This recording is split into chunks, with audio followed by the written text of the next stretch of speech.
Hey guys, how are you doing today? Habari zenu? How is everyone doing? Thank you so much for everyone who's been waiting for me. I hope now we're live. Eunice Atieno, thank you so very much. Chirono Chibet, thank you so much. Nelingari, I love you so very much. Like, I really do appreciate you. Every time, every day, every single day, I do appreciate this kind of support so very much. How are you guys doing today? Like, how is everyone? Mnaendeleaje nyinyi wote? Nawapenda sana sana. I wish I can just come and like just give everyone a tight hug. But I love you guys so very much for that matter. Like so very much. So today, this camera is always so confusing. Like if I want to touch my hair on this side, I have to touch my hair on this side. But anyway, regardless, we are doing this. Nyagenga. Hey, Kanyiri, how are you? Peace Lopez, how are you doing? How is your Saturday coming along? Like today is such a beautiful day. It has rained and it's snowing at the same time. But this confused weather shall not take away our peace because we prayed for this peace. So I hope that everyone is doing fantastic. I am going to, let me see, to paste my link here for anyone who wants to join this conversation. You can click on that link and then we're able to have a chat. And today's topic is one amazing topic because I feel like at one point of our life, we either become moms or we are already mothers. You understand? I don't know if that makes sense. Is that point home? I don't know. But it happens to many of us. We become mothers and then we end up leaving the relationships that we have had or even become mothers without a relationship. You understand? Like in my case, for example. And then at some point, love hits the door. So when love comes, what do you do? Like, do you just say, you know what? I resigned. I'm not falling in love. You know, this is not for me and blah, blah, blah. Or like, is it possible that you get into a relationship? But if you do, and you're already a mom, like, how does it go down? That's the conversation we're having today. So I'm so excited for everything that we're going to talk about. It's an open space where you guys can just feel like it's an device not connected. Mary, I think you have to, what is it called? Click on this link I've just posted here again, Mary, we see. There. Because it didn't connect when you clicked for the first time. So yeah, but before we start this amazing conversation, I have pinned little Aya's details here, guys. Once you become a mom, you're forever a mom. And the worst thing that can ever happen sometimes in life is to have your child not healthy, and not knowing how to afford the treatment for your child. So for that matter, we have another mom who is Mary Kathure. And I know most of you might have met her, or some of you have not yet met her. But if we can just start by saying that if you do not know her, please visit her Instagram account, get to know about little Aya, who is a very amazing, charming, beautiful baby girl. And she was born with a syndrome called SMA, which is spinal muscular atrophy. Hey, beautiful. You are live. Ngoja kidogo, I finish up on this before I welcome you because you deserve a welcome, you know? So, little Aya has SMA and it costs like 2.1 million thousand, is it $2.1 million? And it's a lot of money. No parents, even if you're working, every day and every day and every day. You can never work hard enough to raise that money. And this mother needs all our help, all our support. So if we can start by saying that if you have anything that you can always help little Aya with, be it a small little amount of money every day, or if you can decide to forgo your lunch, or even share the information with your friends and everything, or buy t-shirts, whichever way you can help. Every sort of help is needed right now because she is growing older by day and she needs this treatment like yesterday. And I'm in this with her mother because we are all mothers. If you're not a mom now, you become a mother in future. So please, let's join in Mary. We join Mary together, and Mary Kathure, and we help her to provide this medicine for her child, which is just a one-time injection, Zojelsma, and it's just one-time thing. And when you know that there's a solution, but your finances are a restraining order, like as to why you can't get the treatment. When you come out, you need all the support you can get. And so let's be her community at this time and just help her in any way we can, whether it's sharing the live, contributing, sharing with your friends, sharing it with your groups, whichever group you're on. Just share with anyone. And I really appreciate you for that on her behalf. I think Mary is coming back again. And also, if you are watching this today and you have not shared the story with your friends or with your community, please go ahead and do so. I really, really appreciate that. Today's topic is one amazing topic. So let me introduce my guest. She's a mom, and for me, every mom is a queen. So she is a queen in my own definition and the world's definition. I believe you are. And I just wanted to say thank you so much for joining me today, for having this conversation with me. And now you can introduce yourself. Kwanza before niongee nasikia nikaa niko kwa interview. Okay, Meisha, interview Meisha. Now to be back to just breathe in, breathe out. Like there's no interview, we're just having fun. Total fun. Okay. My name is Mary. I'm living currently in France. I'm a Kenyan. I'm a mom of 4 kids. Mm-hmm. And a stepmom too. And what else should I say? And you're a beautiful queen. I know this is your very first time, but it's more or less like Instagram, but it's like just a different platform. But it's all just fun. So don't stress. Don't stress. We're here to have so much fun, and that's all we're going to do today. So Mary, you are a mom, right?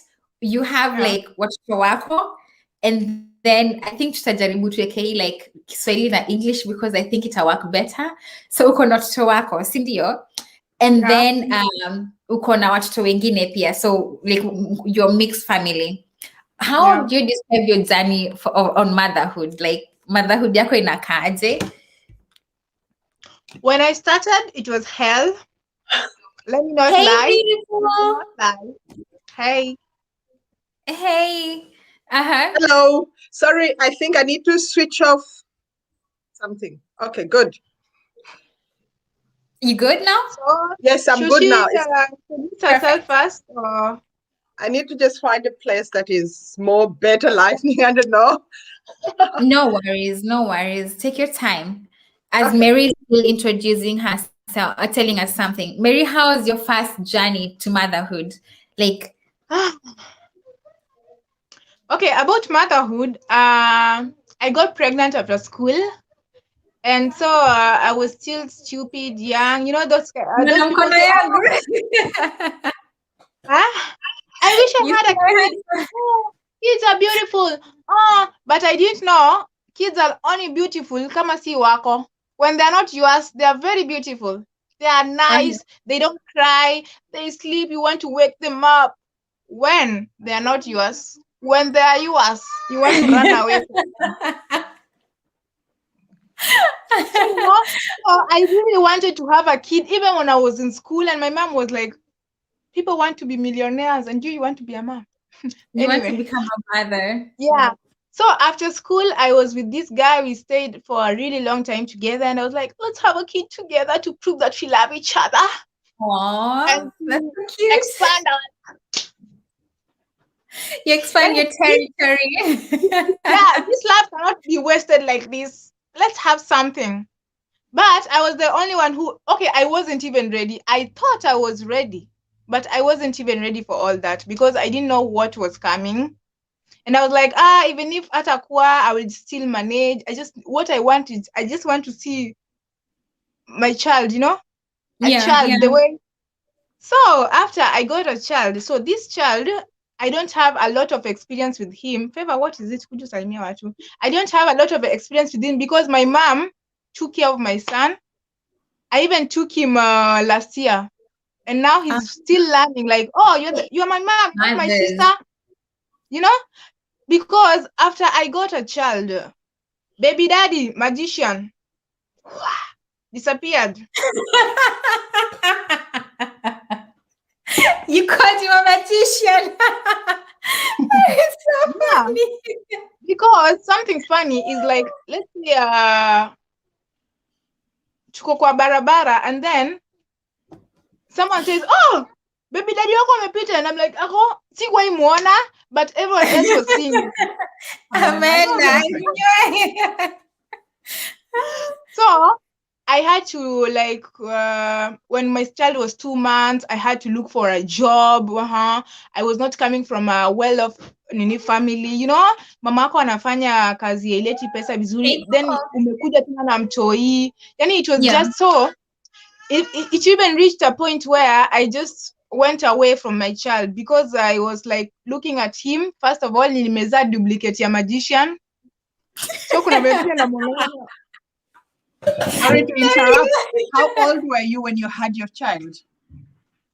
I was 5 years back. I was 21. Okay, you're very young.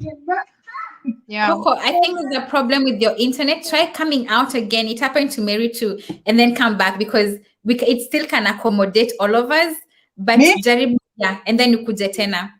Okay, so how do I? Okay. No, no, no, not you. Yours is okay. Don't touch. Don't touch. It's fine. Oh, Yeah, okay. good. Yours is very fine. Coco is trying to join, and there was the exclamation mark. So I just told her to go out and then come back in. It happened also when Mary was joining. How was your first journey to motherhood, Kush? Me? Yeah. Yeah. Let me introduce myself. My name is Peace. Yes, please. I'm 38 and I'm a mother of 4 kids. Wow. I had my first child. I got pregnant in my last semester when I was doing my bachelor's. Oh, So, wow. That's yes. beautiful. So with my first child, it was planned. I met a Danish guy. We got married. So I had my first child just as I was completing my bachelor's degree. Ah, wow. So it was amazing. planned. I had my child when I was in Uganda. I had so much help, so there was not really so much complication. I can't complain, Ah, that's so Yes. amazing. That's so Because amazing. And how now, it are is you back in home. Uganda or you're in No, which now I country live are in you? Denmark. You live in Denmark. Yes, I live That's in Denmark. So beautiful. it was my second child that I had in Denmark. And Mhm. that's a different I'm story. I'm sure having a child in Uganda must have been amazing because the help you get Yes, from I your had 2 parents, maids. Yes, your I had cousins, 2 you can maids. hire. You I are had 2 rolling. maids. I didn't have to do anything. The third maid would come in to wash clothes. So I was Oh basically to wow. breastfeed Uh-huh. and have a good And time. then You know how it um, is back home. that is so beautiful. That is Yes. so beautiful. I think seriously, guys, now I have 3 children.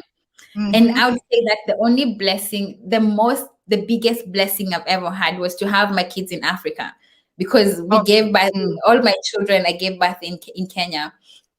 But I became a mom at the age of 18. 19 I was already a mother. Like I was pregnant at 18, 19 I was giving birth, and I was a mom. And for me, like, motherhood really hits really hard, because it came with a lot of depression. I was so depressed that I never even noticed I was pregnant to start with. Like, Mm, when you're still trying to figure out like what's really happening, and you are pregnant and months are going, and by the time it's getting to 8, 9 months, that's when I'm like, oh God, I need this and I need that, and how do you give birth and mm. how do you do this? It was crazy. But what a beautiful thing is that at the end of the day, we all mothers, regardless of how the pregnancies happen or whichever past we had. But I wanted to ask, like, is there something you feel like motherhood changed, like something that some meaning, some change, something that happened that you feel like motherhood changed your life in a certain way? Could be for better or for worse or whichever way, but I believe most of it is for better, because you have this cute, adorable little being. Yeah, so how did motherhood change you? Personally, motherhood changed me into a more Take it, please. hardworking, more nurturing, and more hardworking. You know, Mm-hmm, because mm-hmm, before it was like you're hanging out, you're having fun. It was more about you. But once you have kids, you look at them, you know, you start mm-hmm. thinking so much about their future. You're like, gosh, it's not only me. What kind of life would I want my kid to have? You know? Yeah. So for me, that kicked me into the mood of working hard, trying to make things better for them, you know. So when I Mm-hmm. had my first child, that kicked in immediately. I said, I want to upgrade my education. So we moved to Denmark, where I did my first master's degree. I did my second master's degree, you know, Mm-hmm. just because I want to give them a better future. That's so beautiful. Mary, did motherhood change you in any way? For me, first of all, every coin counted. If it's 1 shilling, na It nione mattered. nione Batimaya, it mattered to me, okay? Because back then, I was like just spending when I was working. I could have even finished my whole, like, pesa zangu zote za salary. I finished that. I can even finish that day. Nieke affair peke Mhm, yake. But when this kid came, even 15 shillings mattered to me. Yani everything mattered to me. I started saving. I changed my ways, and it changed too completely. The way I view life. I felt like as if I was starting to grow from that day I had a kid. When nilibeba mhm, mtoto wangu, that's when I felt, oh my God, I'm not. Yani it changed so much to a next and sasa. Yani I was not thinking about myself.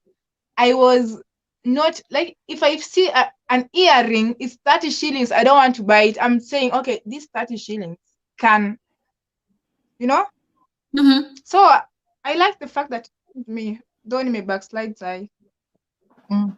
But another thing with me, another thing also, what motherhood did for me or being a parent is I stopped being judgmental.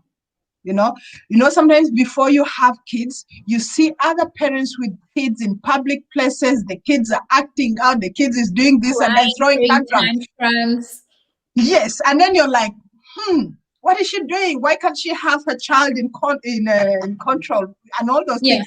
But I can tell you, after I had kids, I stopped judging other parents. When I'm in a restaurant in a public place and I see a mother who is having it with a child or a parent, I'm like, I just give them my sympathy, because Yeah. sometimes when you're not a parent, you think a child is like a yeah. robot or a toy, something you switch on and off. But kids, they have their own personality, they are their own people. So sometimes they go through mood swings, they have a bad day and all that. So, and sometimes because they're so young, they don't know how to express it, and they only want to express it.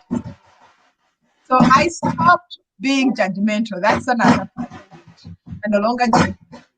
And also that brings back an incident. Last year I was on a Facebook group, And then they shared a video of this child that was on Facebook. Is it the child was throwing tantrums and throwing books and all those things? And all these parents, most of them, they're Africans. They're like, oh my God, that child, she needs a good beating. That child, you need to do this and that and all that. And it was so sad. Then I went in there and I said, guys, beating doesn't solve all problems. Sometimes you see a child behaving like that. There might be some deeper underlying issue. For example, we have kids who have ADHD, So Yeah, with true. such a child, you cannot just beat. It won't solve any problem. It doesn't. It doesn't. Then I'm like, you need to help this child. Maybe try to take the child to a doctor so they can evaluate and find out. And with, for example, with ADHD, you can get medication to help and control that. But we're like, Yeah. no, that can never happen in Africa. It is just there in Europe where you guys spoil kids and all those things. And it made me very sad, and I had to leave the group. So I feel like for me, becoming a mom changed me a lot. I was those kids who I was so privileged to have a parent who cared for me like completely. I never lacked anything. I never felt the need to go out and say, I'm going to look for work or need like I have this thing that I cannot afford. My mom made sure that things like photography, like photos, should hire like someone who take photos of me. I had my hair done, like I had everything. you had a good life. I never watched. We were not rich, but we were not poor.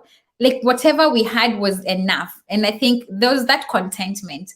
And washing clothes was not like something I did like often. I can't remember like how many I can count. She hired women to come and wash clothes for us. Growing up was so much fun, but becoming a mom, I realized that these nappies, these diapers, these clothes, this whatever this child uses, I have to clean them. This is my responsibility. It was no longer my mom's responsibility. No. And that kind of came with a shock of, oh my gosh, like it's happening. Like and now I'm starting to do you speak Swahili? A little bit, kidogo. Okay, like now I'm starting to do kazi za mamangu. My mom's responsibility is now like my own, in a different way, because now this is my child I'm raising. I'm coming from that point of depending on mom, I don't have this, and mom, I don't have this, and to this point of, hey, my kid needs this, you understand? So at some point I had to leave my child with my mom because when I got pregnant, I was still just after high school. And I needed to find a life for my own self with school, with work, whatever came first. But I chose to go to school first to continue with my studies after high school. So then I had to leave my mom with the child. But that meant that as I was going to school, I had to find other ways to create income so that I'm able to send my mom something, not that she asked, but I needed to send something because I felt like that was really my responsibility. You understand? So I feel like for me, motherhood brought that responsible part out of me, which I'm still a spender. Like I'm really, when it comes to spending, I'm so good at that. But at least now there's that caution of, I need to buy food. They also depend on me, their education, their whatever, their life is depending on me as a. So today's live is I just wanted us to have fun, because one thing is you're either always going to become a mom or you are a mother already. But before we indulge, if you're watching this, thank you so much for being here. My name is Nelly, and right next to me you have Mary, and then right next to Mary there's Kush, and yes, and we are just so privileged to have you all here. And the conversation mostly do happen on the keyboard because they always have like a lot to share, and I'm so looking forward to reading your comments, interacting with you guys, and having fun. But also, if you can play this live stream onto gadgets, if you have, or at night when you're done with with your daily activities and you're going to bed, I really appreciate, because I'm looking forward to getting to the watch hours, which is 4,000. They're still behind, but they're coming along very well. So if any help on consuming my content would really help, and I hope that this Sure. content hits you in a certain way, in a positive way, brings some information or encouragement or hope or just anything, or even laughter to your family or to yourself. And yeah, so Mary, Namimi, and you, Kush also, I feel like, especially like I'll talk for myself, Mary, I think you're also in the same place. We were having and Kush, if you can also contribute on this topic. We were having a conversation last week, and that's why I decided to have this like a motherhood series, because last week I was just having like a mom to mom. It was the same topic, you understand? But then I felt like that there are a lot of things that happen aside from becoming a parent that we actually don't think about as life continues. For example, you met someone, you had a child, he moved on, you moved on. You're always going to either make a choice to fall in love again or stay single. Either way, you're still a mom, right? And then there's some of us who are also very lucky to have the love of our life, which is such a beautiful story. That's the fairy tale story I had in my mind every time growing up. Happily ever after. And there's some who you get like the man of your dreams, you marry and you have a family and you live the happily ever after.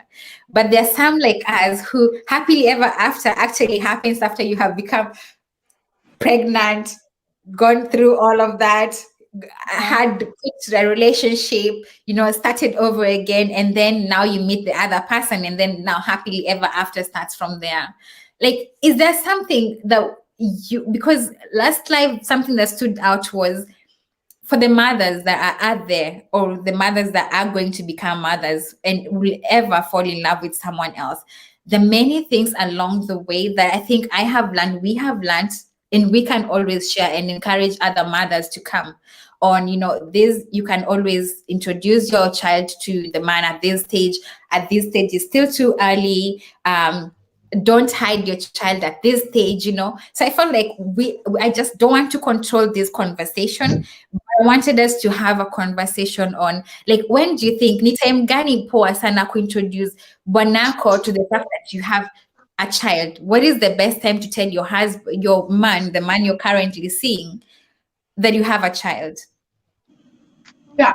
But before we go to that, before we go to that, before we go to just a minute, before we go to that, how do you think, if a man was a good man, like, because we also have the issue where some men, they got women pregnant, were very responsible. Acha mtoto akue. Let her just play Mary. They're very responsible, but they just don't want to be married. You understand? But they are playing the father figure. Would you advise a woman to just continue letting their son see that kind of a man, because this is someone who is playing the dad responsibility, but just not willing to become your husband? You Yeah, understand? but if Like, there's no future, if there's no future, there's no future number between one, you and him, yes, but there's number a one, future it between you and depends. the child. Yes, but number one, it depends on what you as a woman do you want. Do you want somebody you're going to settle with, or do you want somebody just for having fun? Mm-hmm, mm-hmm. You But know? now let's say you have had a child already with this man, but your future is not to be together, but there is a child. You understand? Now we have Mm. come out of pregnancy. Now there is Oh, a third party into this. Like, I am me, Nelly, and then now yes, I have maybe a child, and then yes, now there's a man who is not settling down with me, but yes. So you we mean have, the father of the child yes. is still in the picture? He Would you, wants to be in the life of the child. yes. Yeah. Would Yes, you that let him be in the life? yes, of course, that's the father. There will never be any other father. If he wants to play the responsibility of being a father to his child, even if he doesn't want to be with me, that is okay.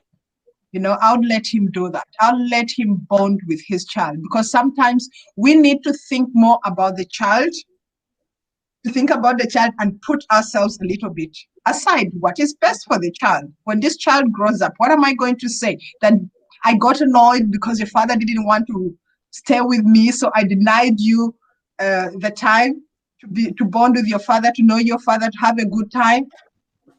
No, I would let the child actually, yeah, I would let the child bond with the father.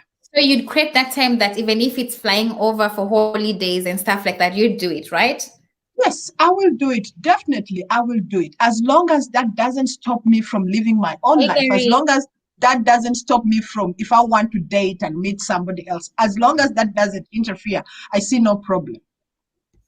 Miss Kenny says, I agree. It's always what's best for the children or the child. Yeah. I agree with So you. yeah, so for me, after I had my child, I knew now it's not about me. I don't exist anymore. It's about the child. Mm. Okay? Attention seekers, children. So the dad is there. In fact, the dad is there. And also, Kiasi, when I met my husband, walikuwa kwa ile situation, they are there for the kids, but when the kids on this side, oh, your father, yeah, kuna zile hatred that we could not end up together, but Yeah, I talked to him, and for my feeling is, even if you could not be together for your stupid reasons, because you are grown-ups when you're having those kids, I yeah, need the kids should see like you're co-parenting. They should see that our parents are on the same page, and even when you're young, they can be like, "Oh, mom, but you and dad, you're so happy together. Why are you not together?" Because these children are going to grow up. Because when we say, "Oh, they will grow up, they will have their own life," but in their weddings, graduations, will I come? I'm sitting here because I'm the parent, and the other one is sitting. a Sijui mile wapi away. huko. The other one, okay, we need to be together. Sometimes nilikuwa naambia hata bwanangu, I want to speak nini kiasi, that hata when there's a problem with the children, they can go for a date, not exactly your date mnafikiria, but they can go sit somewhere together even for dinner and talk. Yeah, This is yeah, how true. I wished for me and my baby daddy, because now it's not about us anymore. And also, whatever the kids are seeing are going to affect them in a good way or another. In Because future. mostly unapatanga a single parent, watoto wanakuanga different. Unapata nimelea mtoto wangu vizuri, perfectly alone, okay, Yeah. na it's a boy, and everything was fine and everything. Nikamwambia your dad was not there and everything. Anakuwa mkubwa, Mm-hmm. inaweza kuwa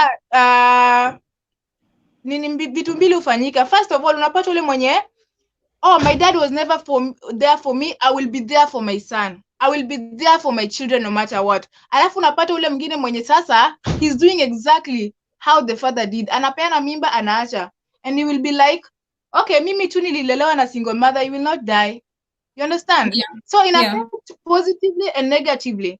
So whatever tunafanya na these people we had kids with also matters a lot. I think that I wish that yani we can even, like, my child is having a problem, I go and say, hey, can we have coffee together somewhere where we'll talk? Let's Not talk just about on the phone.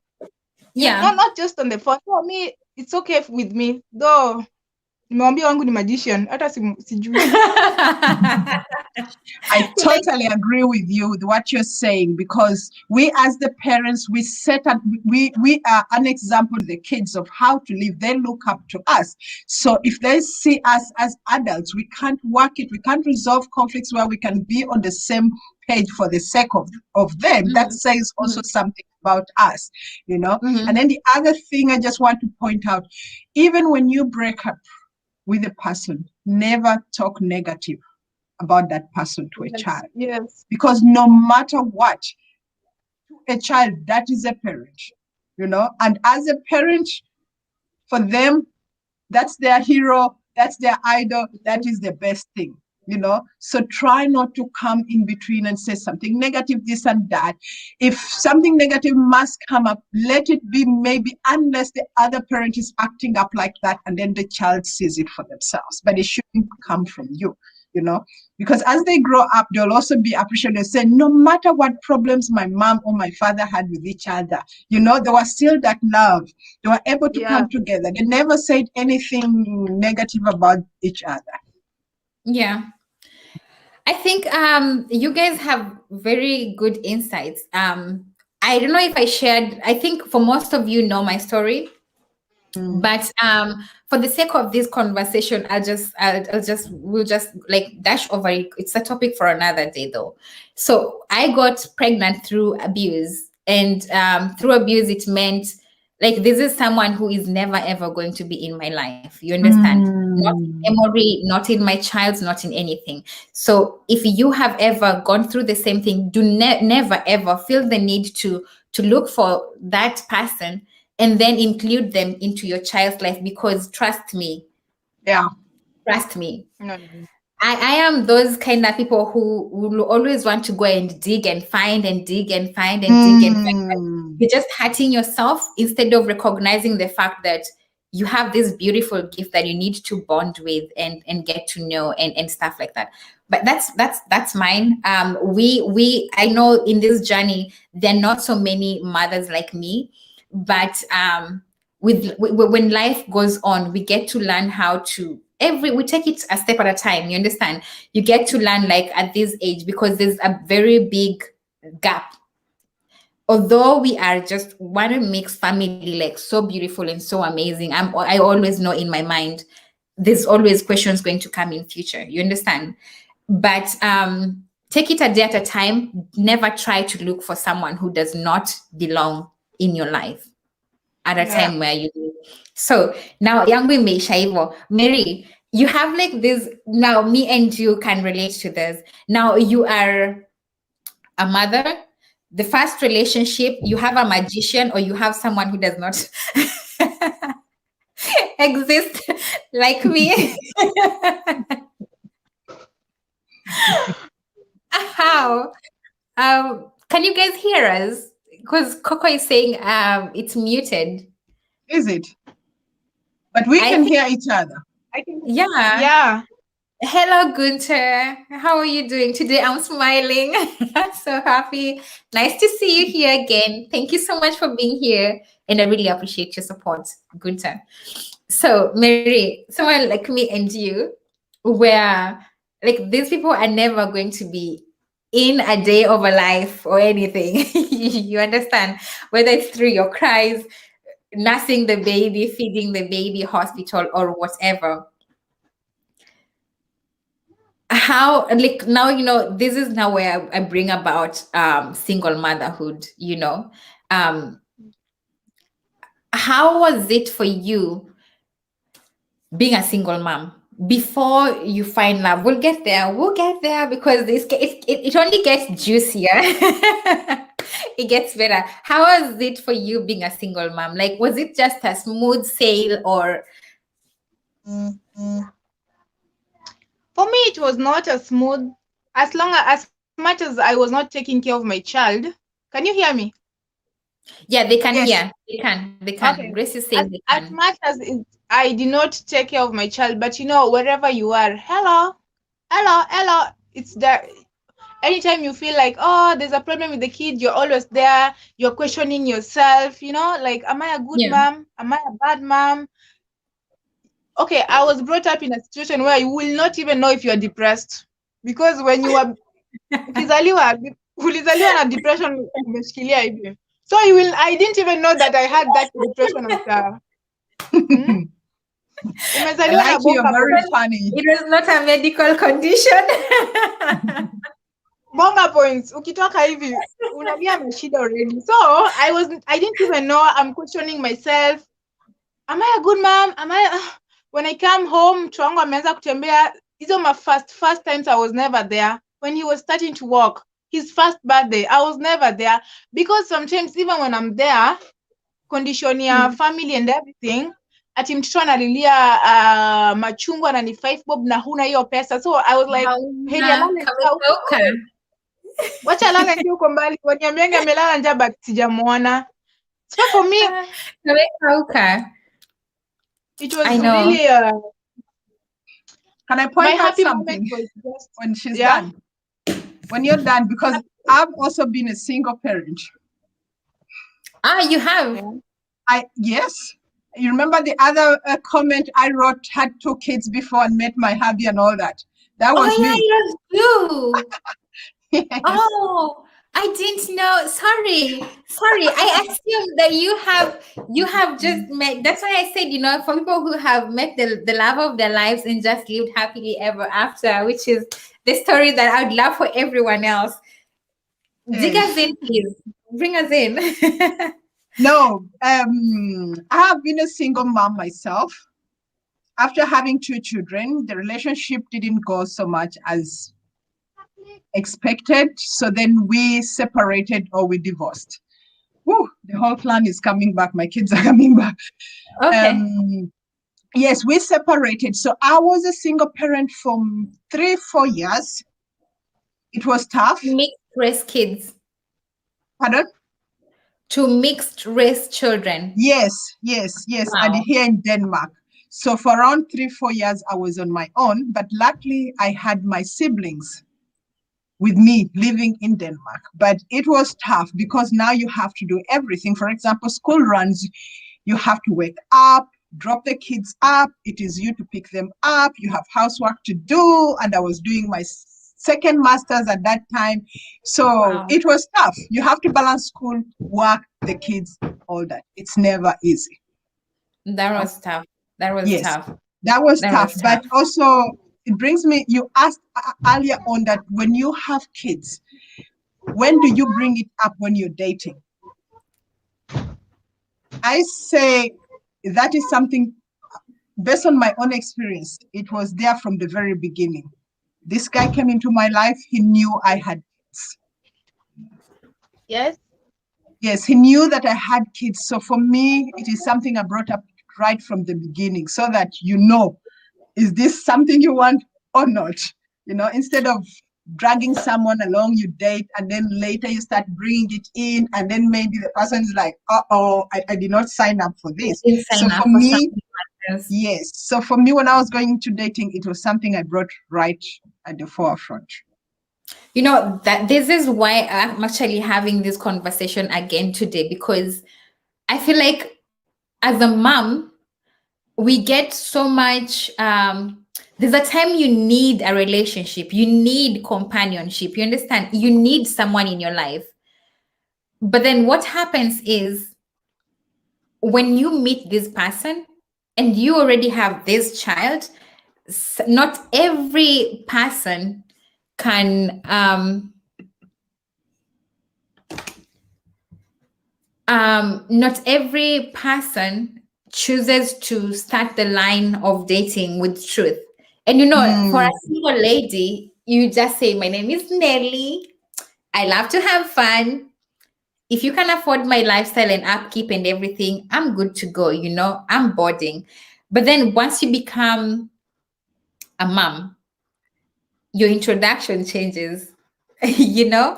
And I really feel like there are many other moms who hide the fact that to their identity on how they introduce themselves to men, there's this other child. There's always the right time for everything. You understand? Like when you just meet someone, you just met them. Of course, you can't just go for a first date and then you're like, hey, I have a child. You understand? But then maybe there is a step to step. But I noticed that many people do not choose to introduce their children, or even the men don't choose to introduce the children they have to the women they're currently seeing, so that this lady comes in, or this woman comes in, or this man comes in knowing that there is a child or their children in line in the same thing. So when do you think is the right time to have this conversation with somebody? There is having a conversation with somebody, but there's also introducing your children. These are two different things. Yes. And Now all let's start this, with conversation. the conversation, I think it's personal preferences. We all do things differently. There are people who want to date, get to know this person, fall in love, and then bring it in and talk about their children. And then for some people like me, we chose to bring it from the Immediately. very beginning. So that if you like me or you don't like me, let's do it. I'm a whole package. I'm not alone. I have You children have at responsibilities. yes. Yes. So I just think that is personal preferences. People do things differently. I'm on a live video. Precious. And then when do you introduce children to them or them to each other? I think that is something you must really wait. You know, Mhm. when you have to wait and figure out where is the direction this relationship is going. Are we on the path where we think we're going to end up together or not? So for me, my advice would always be wait. Hi, Preston. I'm on a live video. You always have to wait when you feel that, okay, now there's something here. I think we have a future together. Then introduce the kids. Because it's also not nice for the kids to keep seeing today there is John, tomorrow there's Peter, there's Andrew, and all those things. It's not nice. It doesn't give a good impression for the kids. And also, every time you introduce a man or a woman to your children, the children bond, you know? And then when you break up again, it also does something to them. So I would think, wait, really wait. There is no rush of bringing these two together. You have to wait a little bit until you think, okay, there might be something here. Mary, what's the right time to have the conversation? Niko na watoto. Mimi ni Mary na niko na watoto. Like, ama mimi ni Nelly. Na hapa hivi No, kuna watu. no, for me, that's why I come funny at least, because me, I'm never too serious. Now, excuse me, and I'm like, will I survive here? Anyway, No, for no, no, no, me, no, no. Listen, if you need to put your leg on the chair or anything, just have fun because we are just tuna have fun. Tuna have fun. When do you think? When did you like? When was it? When did you say uko na watoi? okay, most of the time, Machizangu was doing the introduction when we reached the Nguatiology stage. The Nguatiology stage is where some people after they have their kids, they just they're just okay. There was those someone sees and say, Body oh, how many? changes. Someone sees you and they ask how many when they see me naked. So if we reach there at Nguatiology, that is why I say one kid. But after you already know that I have a kid, I will never talk about it ever again. You have to show me your interest. Because Good. after I had a kid, I was looking for love. Yeah? Like kwa sababu after umezaa, kuna maybe the way you feel like you're a mtumba, second hand Imeisha, clothes. umebeat. This is how I was feeling. This is how I was feeling, okay? Si kila mtu. Kuna wengine wanakujanga sasa ndo wako. So me, I was feeling like that. So I was low self-esteem. So I'm looking for someone, but I'm like, even if they cheat on me, I will Imeisha understand because tena. Because I'm of not what? okay. Because No, I look, you're I beautiful. cannot afford to make my hair. I cannot afford to do this. I can't dress well. So I'm like, I will understand if. But I used to like nikitwangwa because Mimi. Yeah. So I dated because I became desperate and I was looking for someone to make me forget my baby daddy, because as much as alikuwa magician, I loved him, and this is a person I had stayed a long time with him. Adi, when I'm the girlfriend, he introduced me to the parents, and now I have a child. So I just wanted Disappeared. someone. I wanted someone I just think for there the always fun. gets to that point, Mahali. You just feel like you need somebody. Yes. Everyone goes through that So phase. if I get someone and nikwambie, oh, by the way, I have a child, and I feel like, oh, you have a child, okay, because let's go. And they never ask me, how is your child? How when they're calling. I kept it like that because me, I was young, Kwanzaa. I was not proud of what I had done. I loved my child, but I was not proud of the fact that Niko na mtoto out of wedlock. So sometimes something else, someone I had trusted so much betrayed betrayed us na akabetray his own blood, mtoto identical, wanafanana. So I was like, Kabisa, like and it's what okay. of a stranger? What of a stranger? What of someone mwenye yeye hajaizaa and everything wayuko related in any way?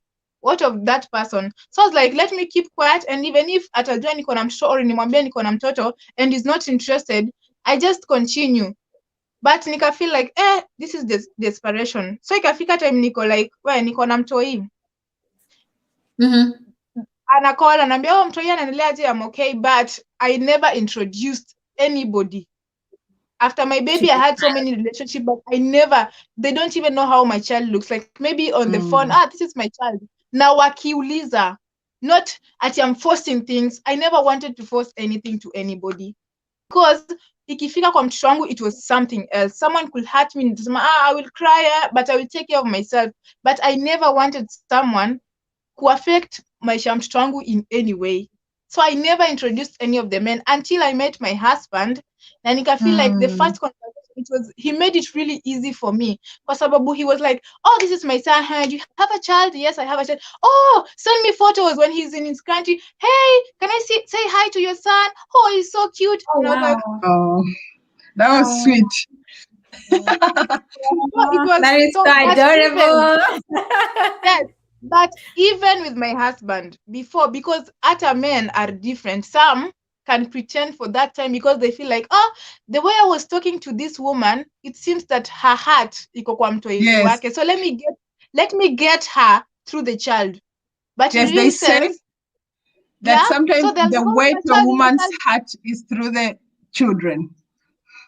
So even with my Yeah. husband, still with all that, alikuwa when he comes to Kenya anakuja na gifts, but kama tunakaa kwa hoteli tulikuwa naona mtoto wangu once. I did not want like everywhere we go, niko na mtoto wangu hapa everywhere. Nilikuwa nakuja home, I take my child for shopping, nambaia vitu, nampeleka home, we have our time, because also I needed time to get to know my husband, because after mtoi it was really hard for me to trust people. Hata ukuje unipatie nini. Yeah. So Yeah. it Yeah. took There's a time. trust It that was took time. broken and it's not easy to Ah, rebuild on that. yeah. So that's my story about that. I think for me, we had this conversation.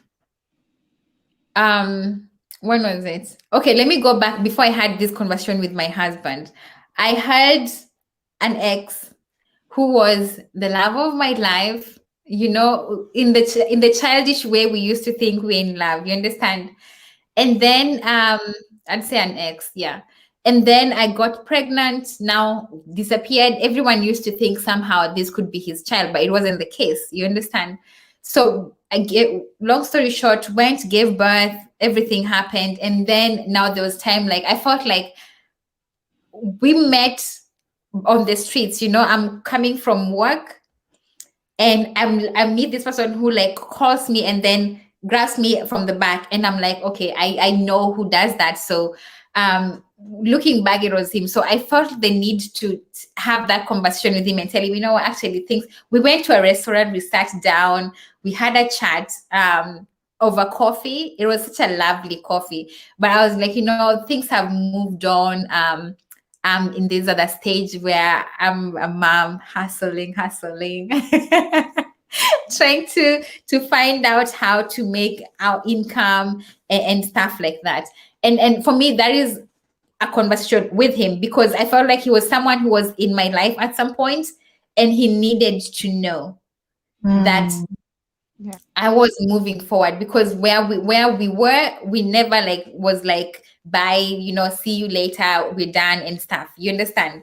But Yeah. then over years, it became really hard for me, because I felt like the heartbreak I went, like for me, mine was like a heartbreak, but you don't know the source. Like it was the hardest. And for me, that was Yeah. like all men are like this. I had men grouped in this kind of category where they were all in this specific way. You understand? So I kind of tried to really guard my heart and guard my space, to an extent that even when I met my husband, I was like, you know what?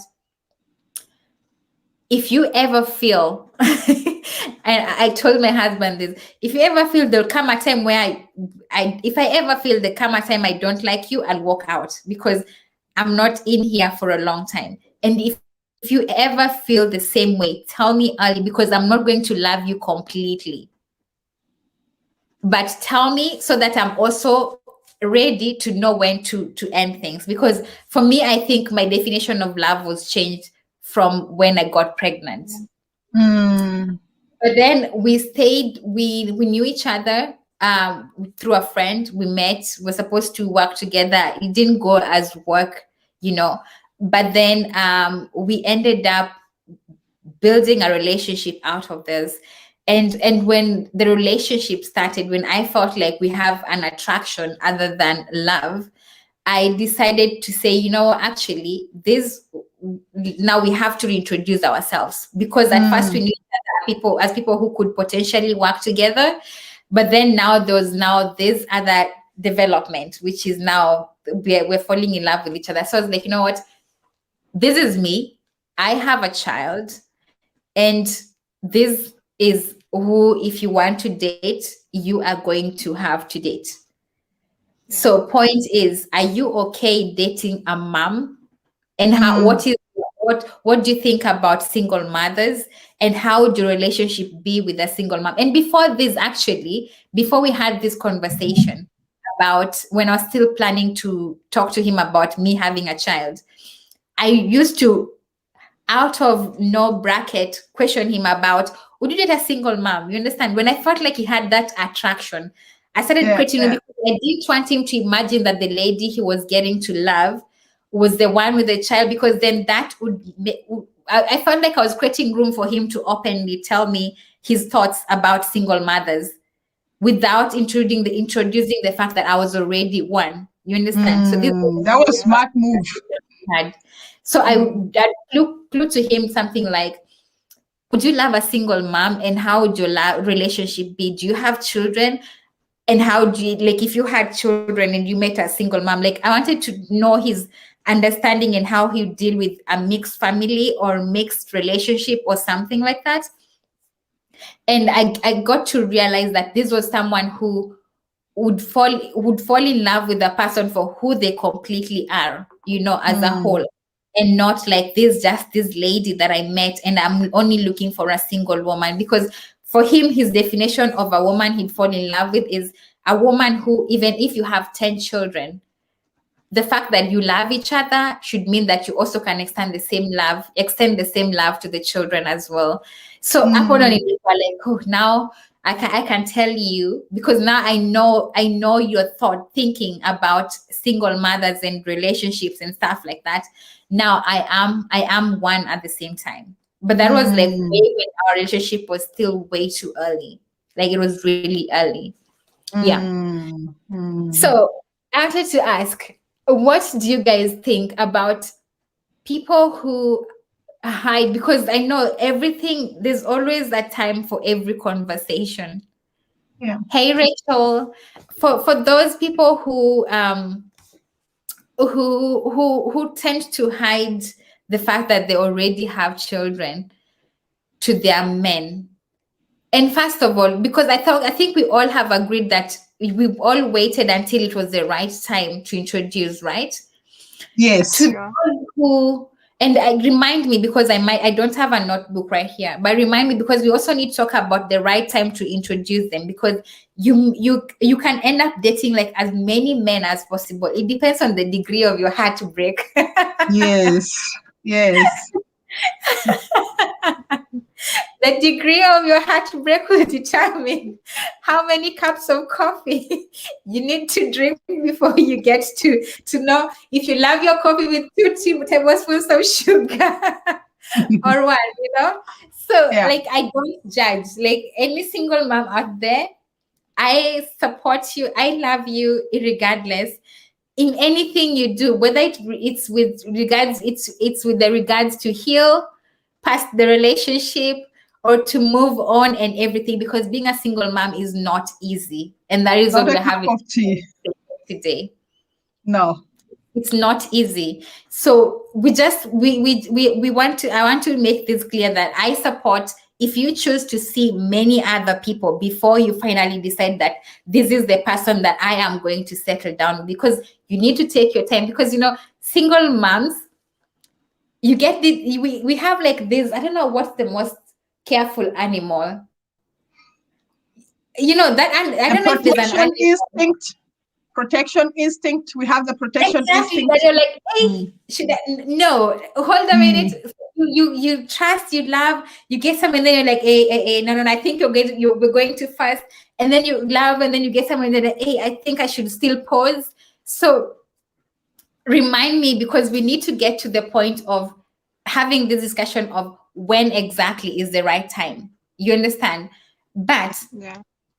if you are like, what was the question again? Where exactly do we bring in the fact that, because now the conversation is that, remembered, we need to have a conversation on when is the right time. Ni time gani poa sana kwambia huyu mtu, huyu ndio mtoto wangu, come meet my baby, come meet my son. Or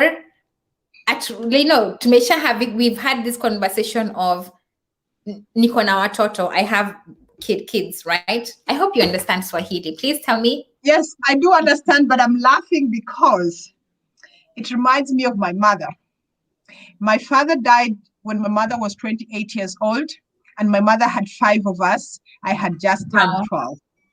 Mhm. So after some years, she started dating. And for a very long time, she dated this guy. He's from Cameroon. And she never told this guy that we were his children. We would come around my mom, we would see the guy. It took so many years, like almost like around the time I was moving to Denmark, is when the guy, like they had been together almost 10 years, you know? Mhm. So we Mhm. we we as the children, we just played along. It was like, we're like, okay, we won't spoil this, whatever good thing was going on for her. But also that happened because when my father died, we lived with our uncles. So we're never living with her. She was living by Ah. herself. So when they started dating and moved in and lived with this guy, we would come and visit and she would ask us, how is mom? How is dad? Meaning the people who are living with. And we would be like, they are fine and all of this. So Oh. so it took many years before the guy realized that, actually, this lady had 5 other kids. How was his reception? I, I really, I wasn't there when I don't know exactly how he finally got to, but for so many years he didn't know. Because we would go to our mom, we would also call her mom and you say, oh, mom sent you greetings. Dad says this and that. Wow. So Wow. it took very long. Wow. That's a different other twist. Yeah, But that's a different twist. how was it for you, like growing up knowing that your mom, did you ever felt um this feeling of being loved, uh Mm, and also there is the betrayal part where, mom, why don't you tell this man, you understand? Did you ever feel like that? Because now this also brings the aspect where now we have the kids, you understand? Now you are telling us this, like, as a child, that yeah. child back there, you understand? Mm, mm, Because I feel like the reason why we're having this conversation is there could be another mom in our place right now, mm, or who is going always to be in our place sometime to yeah. come. Mm, There's always someone who at this time they're always thinking of, should I not, should I not? But everything we have to bring to the table really matters if yeah. it's of your interest. How was it like growing up knowing that your mom was already seeing someone else who was potentially an uncle or a dad figure, whatever you chose to call him, which that is also something we need to talk about. Merini Mm, Kumbusha, mm. um, Uncle. how was it? I really, by that time when she started dating, I was already 18 years. So personally, I didn't think so much about it because already from the time I was 12 to 8, And hello, mommy's on life. Sorry about that. No worries. From the time I was 12 until 18, when she started dating, I wasn't living with my mom. I was living with my uncles. So I didn't have that so much of a connection to her. I always knew she was somewhere, she was living her life. So even when she started dating, and then we came in once in a while, I didn't think so much about it. But the only thing I remember is when she had my stepbrother, that hit me so hard. I was angry. I had so many mixed emotions. I don't know. I guess that is the time when this to do with her dating my stepfather came in. It came in the form of when she had that baby. I had so much anger, mixed feel. I didn't know how to react. Yeah. Wow. Wow. Mary, Noeli is saying umenyamaza. Okay, for Sorry me, about the noise. I might have to move. No worries. We are mothers. I want to put myself in the situation of those women who don't say anything about their children. Always in my life, what situations I will never say, mbona I can't, because some people, when you're talking, when you're having this conversation, they're like, hey, me, if you want me, I come in a big package. Get pregnant and okay, they don't want a package. I want what I bought.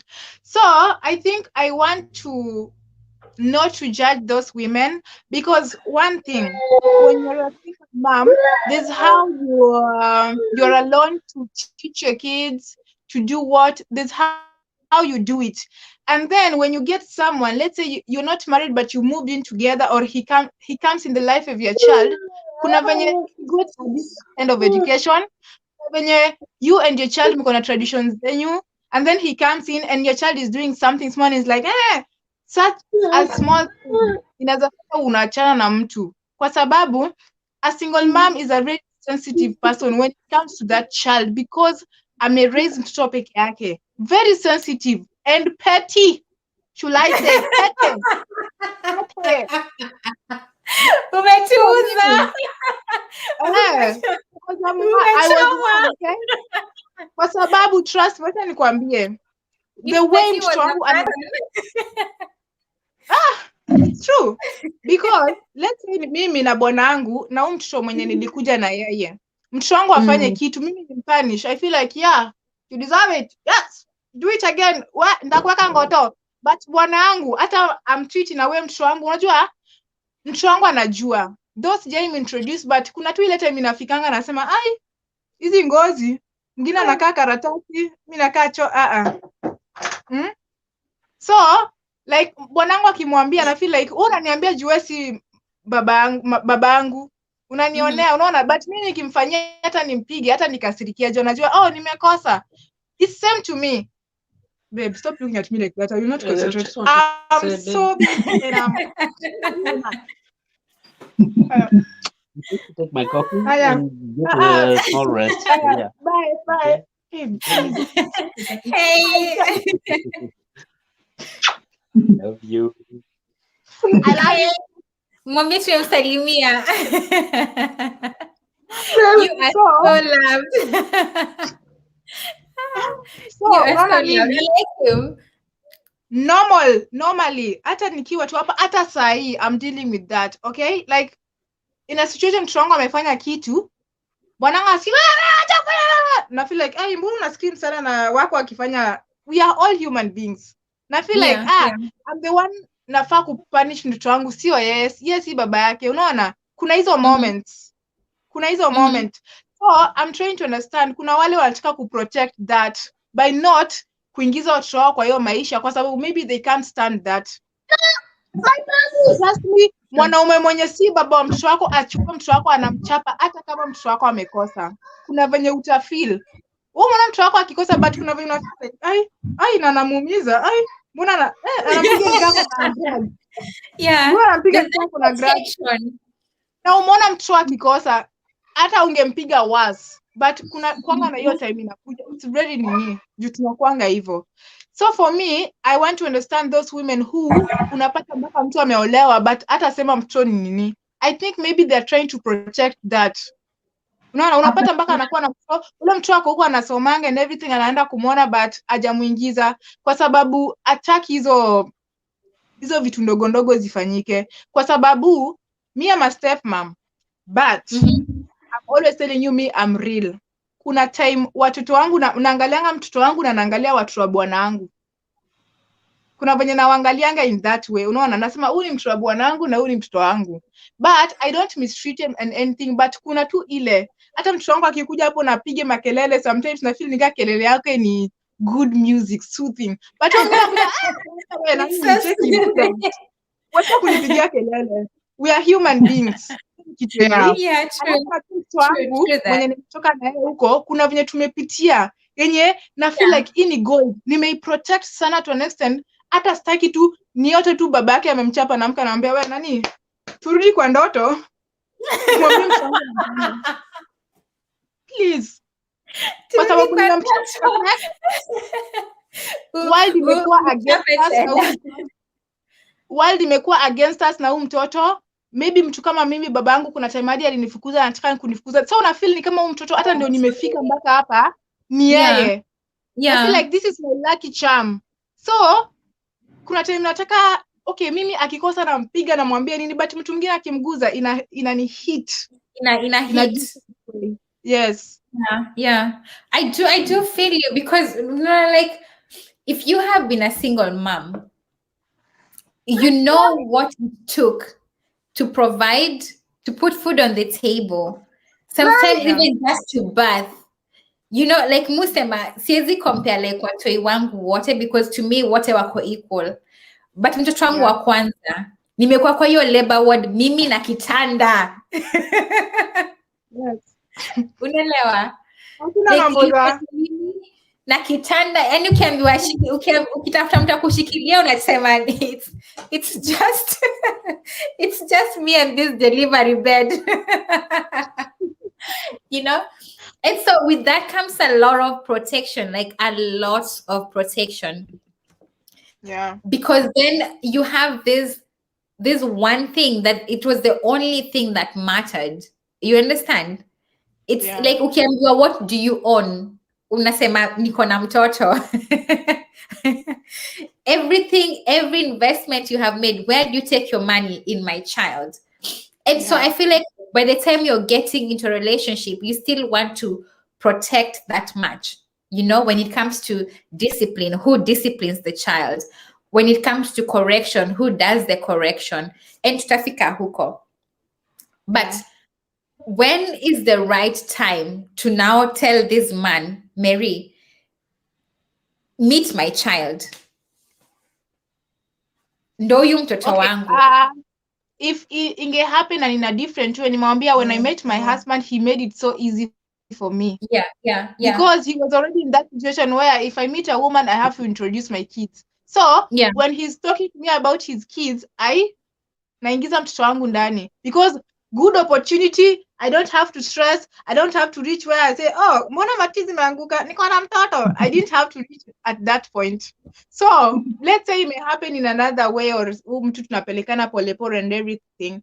I think nitaangalia mtu mwenye tunakuja tunaanza the relationship imeanza kuwa serious, and then nimwambia tu nitatafuta time nimwambie, but after kumwambia I will not say anything else. So for me, sina time, but nataka nikwambia, oh, by the way, I have a kid na previous relationship yangu. And then after hapo, let's say hata nilikuwa napika, naendelea kupika kama ni mayai, naendelea kufagia kama nilikuwa nafagia rufani. So ni wewe nataka unionyeshe, are you interested, uniulize, hey, by the way, finish that story, because nataka kujua na baba ako wapi and everything. Now, kuna boyfriend after the child, before I met my husband, he was a bit serious. Ile so akaanza kuniambia Momoza, nataka kuja kuona parents wako. I want to see, I want to talk to them. Wajua hata kama kuna siku utalala nje, unalala kwangu. Na sikuwa nimemwambia niko na mtoi at that time. Nikasema sasa akiona atasema huo mtoto, though mtoto wangu alikuwa ananiitanga kwa jina langu. So No, watu wapigwe. I'm just talking. I'm just imagining. Sijasema watu wanapigwa. Watu No, si wapigangi. kupigwa like I think amesikilia for the literal meaning. We don't mean like kupiga, but just when it comes to time out and everything, like when Yeah. ukipatia mtoto time out, unaona there are times unapata hazina pia na time out and you're feeling like, hey, your time out 1 hour kae wapi bila simu. You So understand? So me, it's not like the literal when this meaning. guy was starting to be that serious here, I want to come home. I just was like, oh, by the way, I have a kid. And when you come, it's a good, I was like, sema, it's a good opportunity utaona mpaka mtoto wangu. He was like, okay. So he came home, akaona mtoi, tukaongea. But along the way, ananiambia, akaanza kuwa na zile ma red flags za, sasa, na baba yake ako wapi? I'm like, obviously, kama baba yake angekuwa around, ati na, mtoto, unajua mimi kenye naogopa ni nikisomesha huyu mtoto atakuja, amegraduate, anapata pesa, anatafuta baba yake. Nilimwachia hapo. Kwani unataka umfundishe agraduate akubaie nini? Ikuwe deni. Yeah. I want you to do it with your, so you With see, your heart, wholeheartedly. Yeah, so huyo chali alifanya, hao wenye walikuja next sikuwai because already I tried, nikasema kumbe hivi ndio kuko. Kuna hiyo mentality ya ati shamba, kuna hiyo mentality ya Kenya ya shamba. Hata umefanya vizuri kuleta hiyo. Ati sasa shamba, na huyu ni kijana mwanaume, nawe aya unapata dem mwenye ako na mtoto msichana na wasichana wana grow up haraka, unapata hataki huo mtoto akuje aolewe na yeye, kwa sababu anasema mtoto wangu atakuwa na kuna many cases, many things that are going on with watoto na step children, wa baba na step children wao. So for my own kids nitaolewa, but mtoto wangu simleti hapa because children grow so fast. Wanafikanga adolescence, wanaanza kusumbua, hawezi jua hiyo adolescent ya mtoto wako ukifika atafanya nini, because vichwa zao zifanyangi kazi. Kama ni baba mwingine atawaambia, wewe si mtoto wangu, yaani utafute baba yako umpelekee kichwa ngumu huku, jua atakuwa anapigania nini, unaona? Or hata mtoto wako ndiye aseme words. Yeah. Let's have a little bit. Is it okay if I could leave? Yes, it's okay. Thank you Thank so you guys much for the chat. I really take care of them. Thank you so very much. We really appreciate this. Thank you for having me. Thank you. Bye. Mary, haya. Yeah. Ngoja kwanza nimeka account ya nani ya Little Aya. Please guys, if you're watching this and you have any amount, Aya again has SMA, and it's a treatment that is so expensive. It's very expensive. Her mom is doing fundraisers like kila siku. Like she basically sleeps dreaming about how to bring this medicine to her daughter each and every day. So if you're ever wondering how is the best way to help her or to help me, please, if you share this pay bill number, encourage your friends to contribute. You know, I am not monetized yet, or like I can't get super chats and stuff. But if there's anything you want to give to this conversation, towards this conversation, do it to Aya's account. The information is right here. And even if it's not towards this conversation, but to help another mom, please do find it in your heart to deposit anything to Aya's account. Share the story with your friends, share with people, because you're trying to reach as many people as possible. It's not possible for a small group of people to raise this amount of money. But if we all can get to raise this money together, it's such a good milestone for her mother. And again, like I said, Aya is growing older every day. She's now 15 months and she needs this Zolgensma medicine before 2 years. So the clock is really ticking very fast for her. And she is, as much as she's very happy to raise her child, there's also that worry that sinks in on, am I going to get to this target? Because it's a lot of money. So any help, any amount, be it 200, 1,000, 100,000 euros, anything, any amount is valid at this time, even if it's a shilling.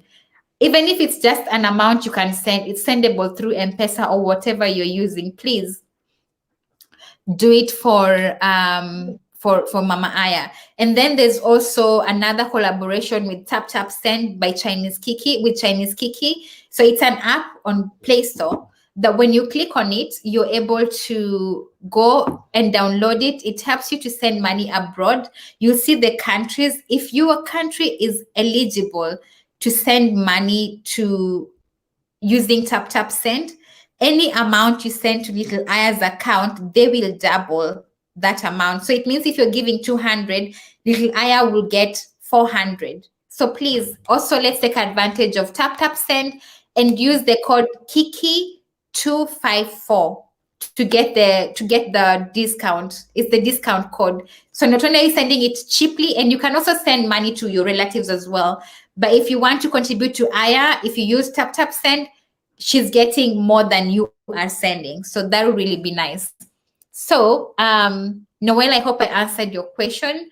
And Mary, tulikuwa tumefika wapi?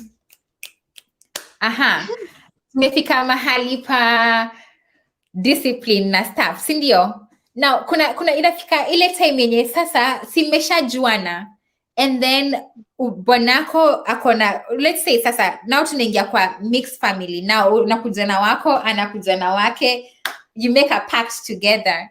Like how was it for you making a pact together with, like, bringing these two families together to raise a family, one family? How was it for you? Did he just tell you, was it ilikuwa rahisi, ilikuwa ngumu? Like, I want to know. We want to know. It was easy. Ako hapa sasa nitamix na Kiswahili kidogo. Haina shida, ongeza na Kiswahili wote. Sijui kwa maisha yangu, sijui nilirogwa ama ni nini. Hakuna easy. Hakuna kitu mai kuja easy kwa maisha yangu. Lazima kuwe na complications. So, for me nimesema I was lucky already he was in that situation. So hakuna venye utaniambia unanipenda, mtoto wangu nimwache huko nikuje huku nilee wako. Ule wako sasa.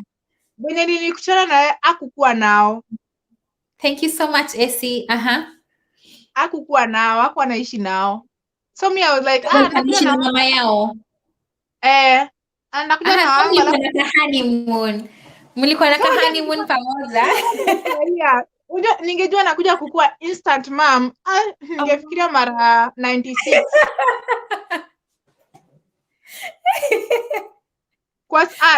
Kwanza ni instant mom kwa watoto wenye vichwa zifanyi kazi. As in,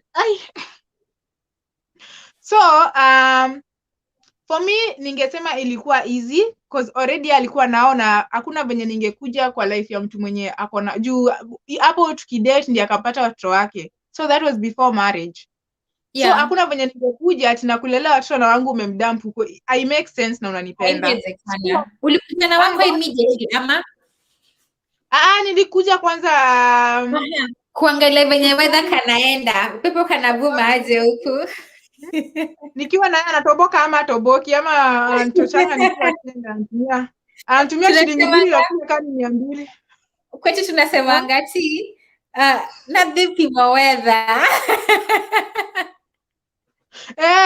Unajua ukiwa huko anakutumia tu bob ya huku inafika ikiwa 200 unasherekea.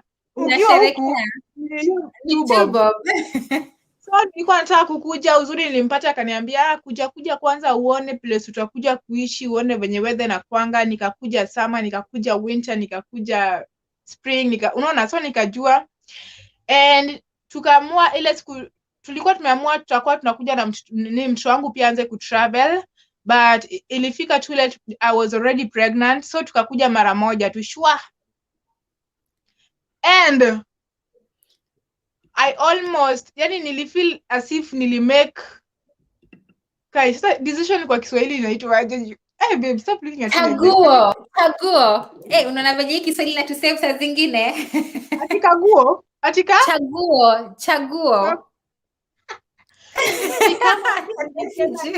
Nilitenda chaguo mbaya. Nikaanza kukuwa na mafikirio mara 2. Kwa sababu it was not easy. It was not easy because first of all, stories za watoto nimeshapiga. Uko na mtoto hapa mbele, ushashika mimba pale nyuma kwake kuko na watoto. Ashakwambia hiyo time ama bado hajakwambia? Ameshaniambia ile time nikikuja, akakuja akapata watoto. So nikikuja already nilikuwa experience watoto wake na haikukuwa rahisi. Ilikuwa ngumu sana. Mpaka I was like, environment kweli ama cause Mary nikuulize, aliambia watoi wake about wewe ama hakuambia? Kuambia tumeongea Kiswahili. Aliambia watoto wake watoto wake ni nini age ya watoto wangu, si wale okay, ako na wakubwa but tuishi pamoja, alafu ako na wadogo age ya mtoto wangu. Aha. Na tulikuwa kwa situation na watu hata walikuwa wanimpenda kwa sababu una mama yao walikuwa wale, mtoto akiwa huko anaambiwa hivi, mtoto akiwa huko anaambiwa hivi. Na mama wanagonganishwa kichwa. Wanagonganishwa. So kuna venye watoto akiwa huku, kwanza kitu moja ni watoto wake walikuwa separated for 2 years. So ni ile amepata watoto wake anawatreat kama mayai. Tunaona ile like yeye pia ameanza kunini, yeye pia anawa protect sasa. Sasa kama mayai, but sasa ile mpaka yani mtoto anafanya kitu mpaka anaona by the way ni mbaya, but sasa instead analia cause ana feel like aizifanya kitu na anataka kuonyesha watoto like sikukuwa kwa maisha yenu for a bad reason. I was trying my best cause pia ule mama kuna vitu alikuwa anaambia watoto. Ni mama mwenye pia akili zao zilikuwa mzuri sana. So ule mama anaambia pia alikuwa anataka kuwafanyia hivi na hivi, alikuwa anafanyanga hivi na hivi, that's why nimewachukua. So watoto nao wakikuja babao lazima win trust yao. So unajua ako kwa hiyo process. Naona because yeye pia na feel lazima protect kitu amepata, because then inakuwa like sitaki niwapoteze tena waende wachukuliwe, afadhali nibaki tu najua. Okay. Alafu mimi niko kwa ile situation, nimechukua mtoto wangu nataka kujiintroduce kama mama kwake, ile mimi ni mama yako, unaona. So pia mimi nikikuja hapa na mtoto jota nikimit tu nilikuwa bado na travel, yani sikuwa na time. After tulikuja hapa ndo niko na time ya mtoto wangu, at the same time niko na mimba, at the same time kuna watoto hawa. Now hiyo ilikuwa ngumu. Mimi ningeruka kichwa wala isikudanganya. Sometimes Mungu anakuwekanga kwa situation, anatuwekanga sisi watu vichwa ngumu kwa situations. Not everybody anaweza kuweka kwa hiyo situation. It needs strong women like me, babe. Strong women like me. So, nimekuja na watoto wangu. Nimekuja na watoto wangu. Na try kujipendekeza kwa mtoto wangu, huyu anatry kujipendekeza kwa watoto wake, yenye hata watoto wakipigana mimi naangalia watoto wake zile za wewe nitakuweka ngoto ende kwa mama yako. Na wewe naangalia watoto wake, mtoto wangu ile wewe nani nitakurudisha penye nilikutoa wewe. Unapiga watoto wangu aje? So unajua trust me, tulikuwa every time tunapigana kwa marriage yangu juu ya yani watoto wetu. Yani mnapendana lakini mnapigana juu ya watoi. Alafu watoto wamekuja wakajua mtoto wangu anajua mama yangu ako saidi yangu na baba yuko saidi yangu. Na wengine wanajua baba yetu ako saidi yetu na Mary ako ile saidi nyingine. Sasa imekuwa timu mbili. Wow. So ilikuwa uwanja wa vita, uwanja wa wrestling. Nakwambia Mary Mary, wewe ndio wale tunasema umebomoa. Yani umebomoa ukajuliza kasa hii mchangato nitafanya nini, ukamwa hata sina nijenge nayo nyumba ingine. Mimi nimesema Mungu asipofanya nikuwe na pesa kwa hizi mateso ameniweka, I do not know. I need an award. You deserve one. You deserve one. Haya ndio hiyo tena nataka kuzaa mwingine. Kuna corona. Boy, nakwambia mimi naweza rukwa. Huku kwetu hiyo time ningehesabu time tulikuwa happy. Naweza count hivi. Na time ya kupigana singe count. Wow. Aya, kitu ya kwanza in Kenya sisi hulala na watoto most of the time. Na hata Yeah. kama ajalala mbali juu hata huyu na ile life ya kupatia mtoto room yake akiwa mdogo. Hata kama Because ajalala mbali mtoto mtoto ndogo wako ndogo. amelala kando yako. So Yeah. mtoto wangu alikuwa hiyo. Mtoto wangu kitu kingine hajazoea hizi manyumba kubwa kubwa. Sisi ni washamba tumeokoka. Mati mbili za rugby zimepatana. So nimekuja mtoto wangu ni shida kulala peke yake. Bwanangu ako like, ona wenzako wanalala peke yake, mbona hataki kulala peke yake? Watoto wangu wanalala peke yao. Naambia sasa nifanye nini? Ndogo ndogo huko. Unajua kiniambia hivyo mimi pia niko watu wako vichwa mbaya wanalala wanamka saa ngapi? Wanamkanga saa 9 za usiku kwanza ni wachawi. So hakuna siku tutasikizana, ni vita tu kila mahali. We defend huku. Alafu watoto walikuwa wanitaki, alafu mama yao amewaambia stories za rangi yangu. Afrika. Wazungu mama wao amewaambia stories za rangi na amewaambia kwa ubaya. Sasa wananifanyia unaingilia mahali penye wao kuna mahali wamekuweka. We ni mbaya uko hivi. Mtoto umshiki hivi. Anaweza enda ajisugue mpaka atoke yaani mpaka akuwe na blisters. Kai. So bado niko kwa hiyo situation mtu mmoja niko kwa hizo situation zote. So kwangu ilikuwa Mungu nipatie pesa. Mungu give me money. Mungu akupatie pesa from your mouth to God's ears because yako inahitaji kusikika. Hey. So mtoto mkubwa bwanangu ni hata nipike nini chakula mpaka anasema na nini nanuka vizuri, akikuja tu aone mimi ndo naipika hata ishika. Ametoka hivyo. Niweke glass kwa maji nimpatie. Kumbe mama yake anamchukua anamwambia wako hivi au watu weusi wanakuanga hivi. Unajua yao ilitengenezwa na nini? Yeah. Yao imetengenezwa na mavi. Kwanza ile mavi ya asubuhi ile nyeusi sijui huyo alikuwa mbaya. Na sasa ilikuwa sana. Sasa hii niliwaeka hivyo. No, na mama yao mnapatana? Tunapatana tukapatania Kawangware side gani? Sifale stage 3. Number 4. Hatuwezi.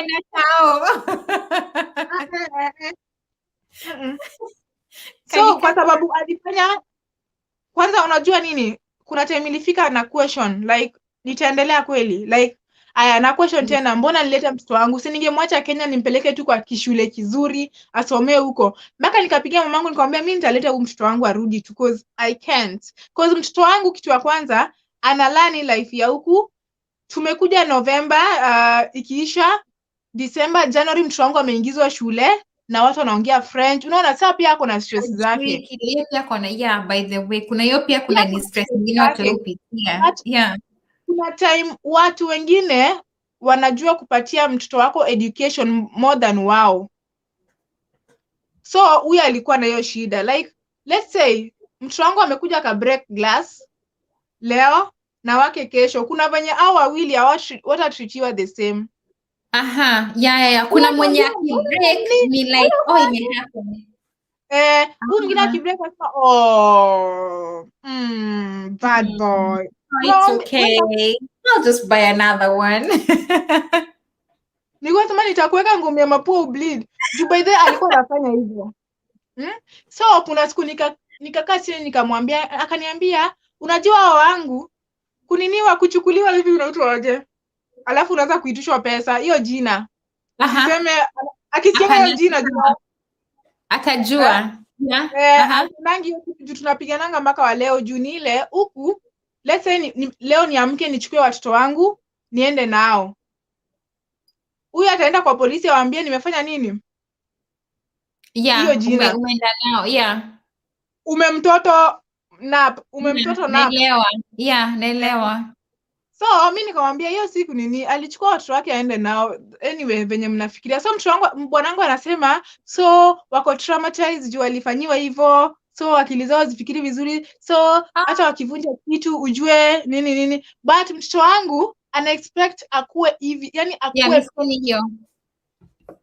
akue perfect like hiyo sasa. Ana expect wangu afanye things vizuri, akiambiwa fanya hivi ikuwe perfect, but wale hata wakiambiwa wafanyi wanaenda kwa wameenda. Kama Clean wameenda. nini wanatoka, but kuna excuse ya walifanyiwa hivi, walifanyiwa hivi, wapatie time, they need time. But ikifika kwa yangu, hapana, wanafaa juu before. Kuna time watu walikuwa wanakuja mpaka kulala na sisi, wananiambia wewe ufai kulala hapa, hii ni space ya mama yangu, songa. Alafu naambia bwanangu, wewe Unapigiwa? Sorry, mtu alikuwa anapiga. Haina shida. So nakusikia. Inafika watoto wangu wamekuja, mtu wangu yaani wanakuja mpaka bwanangu anatoka, sasa tunatoka naye tunalala kwa kitu, tunachia watoto wetu kitanda au wake. Imefika mtoto wangu amefika, anaogopa kulala peke yake, anafosiwa alale peke yake, wanampigia nduru, huku watu wanalala peke yao, sawa? Huku si huko penye umetoka. So nikaambia nani wangu, wewe mimi nakuwa patient na watoto wako na huku inayo, wacha kaishe. Hata kama ni kuomoka, wacha nirudi Ungwaro nikarange busa. Nipatie wakina mama Njoroge na baba Njoroge wakunywe. I can't. Yeah, that was hard. Hiyo ilikuwa ngumu. So pia yeye, I feel like kunini mtoto wenyewe ilikuwa pia ngumu kwake kidogo. Na so mimi nikakuwa na ile roho mbaya ya ukifanya hivi pia mimi kuna venye wako pia sitawaangalia the same. So we were, even ndo sisi tulianza. Ile mtoto wangu anataka endelea. Mtoto wangu anataka spend time na mimi kwa mkono yangu, because ana feel like hapa tu ndo niko na mapenzi. Yeah. Alafu bwanangu ako like, mbona anashinda kwa mikono yako? Na yeye watoto wakishinda kwa yake ana feel like wamemiss hii for 2 years. Right, ya kukadili na hao. Like wamemiss hii for 2 years. So kwangu iko kina make sense. I feel like Miri, uko strong, like uko strong sana because kitu umepitia, ni wewe tu ndio unaweza pitia. Ni wewe tu. Mungu aliniweka mimi kwa hiyo situation, hakukuweka wewe. Tunajua ungekume. Ni wewe tu. And that's why I usually say, like, no one ever has a right to judge a mom.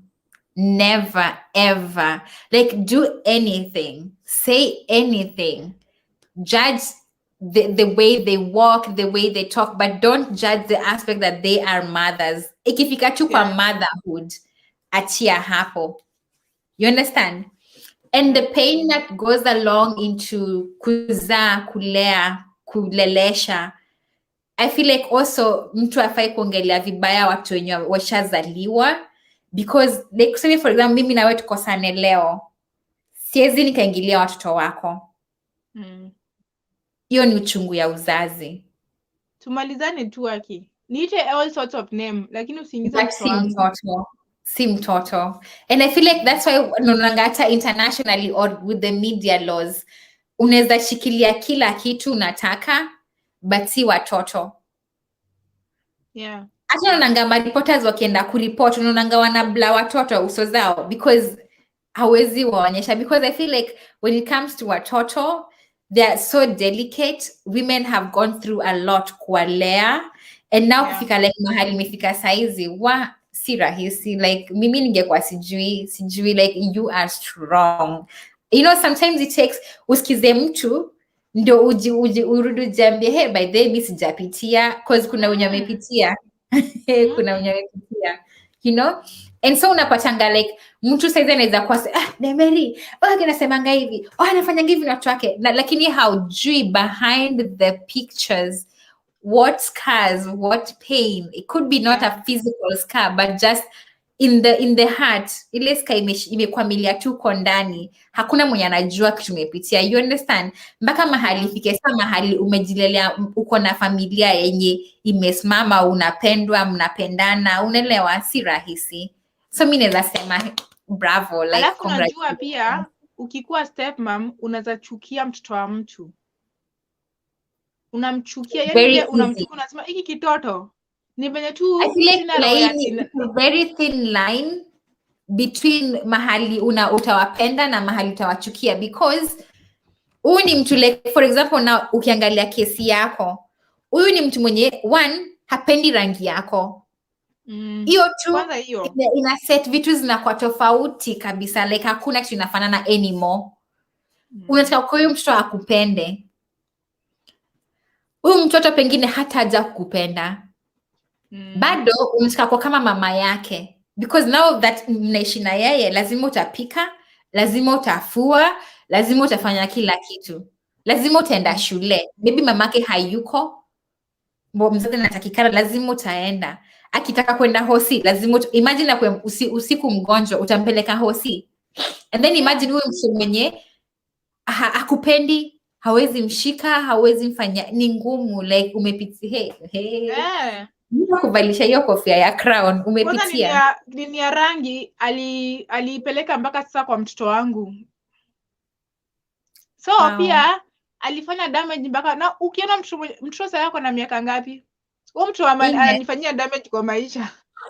Akona ni mtoto mmoja, hata unajua nilikuwa mtoto mkubwa ningesema huyu ni mkubwa, maybe akona experience. Huyu ni mtoto mdogo mwenye unasema amejulia hizi vitu wapi?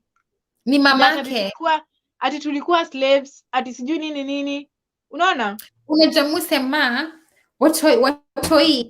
watoi wanaweza fundishwa kupenda from how sisi wazazi, na venye wakiwa kwa manyumba zao they relate to other people. For example, venye nalea watoto wako, I can immediately tap on venye nalea watoto wako and what kind of a parent you are nikikuja kukutembelea. Unaelewa? Na venye mtoto anaongelea, venye lugha wanatumia kuongelea rangi kwa nyumba, na venye Waafrika wako, ama kama ni wazungu venye Waafrika hukuwa, ama kama ni the opposite, you understand? Ina matter because mtu yake kitoka nje, it's the same thing tu yatenda kusema pale nje, unaelewa? And that is why, like nilikuwa nasema last time nikiwa live that mtu wangu amepitia bullying na hizi stories za racism, na bado ni kitu na fight hadi saa hizi, because unapata kuna wazazi wenye wanakaa pale nyumbani and then wanaanza kuongelea rangi yetu vibaya, without kujua you're inflicting something to a very innocent child mwenye atagrow akijua this is the right thing. Ni ngumu sana. So unajua mtoto wangu amekuja like tumetoka nje, and then kulikuwa na nini place, kuna steps za white and black and white and black, and so nikamwambia mtoto wangu turuke kidogo. So ananiambia mimi sitaki kukanyaga za black kwa sababu ni rangi mbaya. Yani akini hiyo school nikamwambia mbona unasema hivyo? Akaniambia brother yangu aliniambia ati rangi yetu ni mbaya, na by the way mimi sitaki kuwa hii rangi, nataka kuwa rangi nyingine. Hata sikumwambia kitu, nilikujanga kwa nyumba nililia. Yani nililia like mtu anatoshana aje? Mtu wangu sasa yako tuseme guy, yani mtu wangu anatoshana aje that ananiambia hivyo? So I was like, nilikuwa najua itafika time atajua, but I didn't expect itakuja from home. Siku expect itakuja kutoka nyumbani. Like, nilijua itakuwa huko nje, lakini si ndani ya nyumba. Unaelewa kwenye tunakaa. So kila saa wanasema mpaka anauliza babake ati mimi nataka kuwa kaa huyu, nataka kuwa na nywele. Wanamshika nywele mbaya ni ngumu, ati nataka kuwa na kaa huyu kichanuo cute. Yani tu everything. So nikaita kila mtu, naita msiko najua kuongea hii lugha na baba yake. Nikamwambia nataka kila kitu yenye nakwambia utranslate. Nikaonyeshana nani, Black Panther anaitwa nani? Nikamwambia huu ni nani? Watoto, huu ni superhero. Chadwick Boseman. Kala yake ni gani? Mweusi. Nikaeka akaniambia ni mweusi. Na nauliza wengine wawili, mtu wangu anyamaze. Sasa hii niko sana feel like na lecture, but kuna vitu zingine lazima zinge stop. Normally watoto usumbua, but staki wasumbue to this extent. Kuna ile kusumbua watoto normal, wasumbue wavuke. Lakini kuna ile inafika you have to stand your foot and say you know what, from hapa ndo mahali inaishia, like it has to come to an end. Nikawekea movie ya Black Panther waya karibu kila mtu ni mweusi ile extremely vizuri. Nikwambia akina nani? Unaona wamewin? Unaona kumefanyika hivi na hivi? Nani main cast? Vitabu. nikachukua zingine, hata sikutaka kujua if the story ni tamu ama si tamu. Nikanunua sana sana zenye zinaongea kuhusu Superheroes na watu kwa wao cast, kama si ati sisi. kuna mtu ati mwenye ni mix ati sasa skin ni kama hiyo yenye nimepaka mkorogo sahii at least nang'aa. Ile mtu kani mweusi ni mweusi Kama yangu. ni mweusi vizuri. Na nikakuja na nikawaambia, na nikisikia siku ingine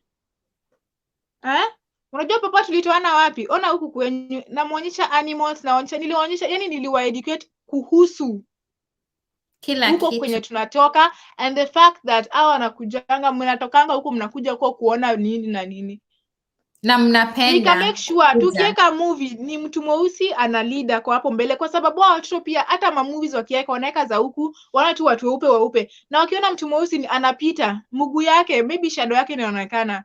Inaonekana ama huko behind the cast. Nimetafuta movies zenye hao ndio ma main.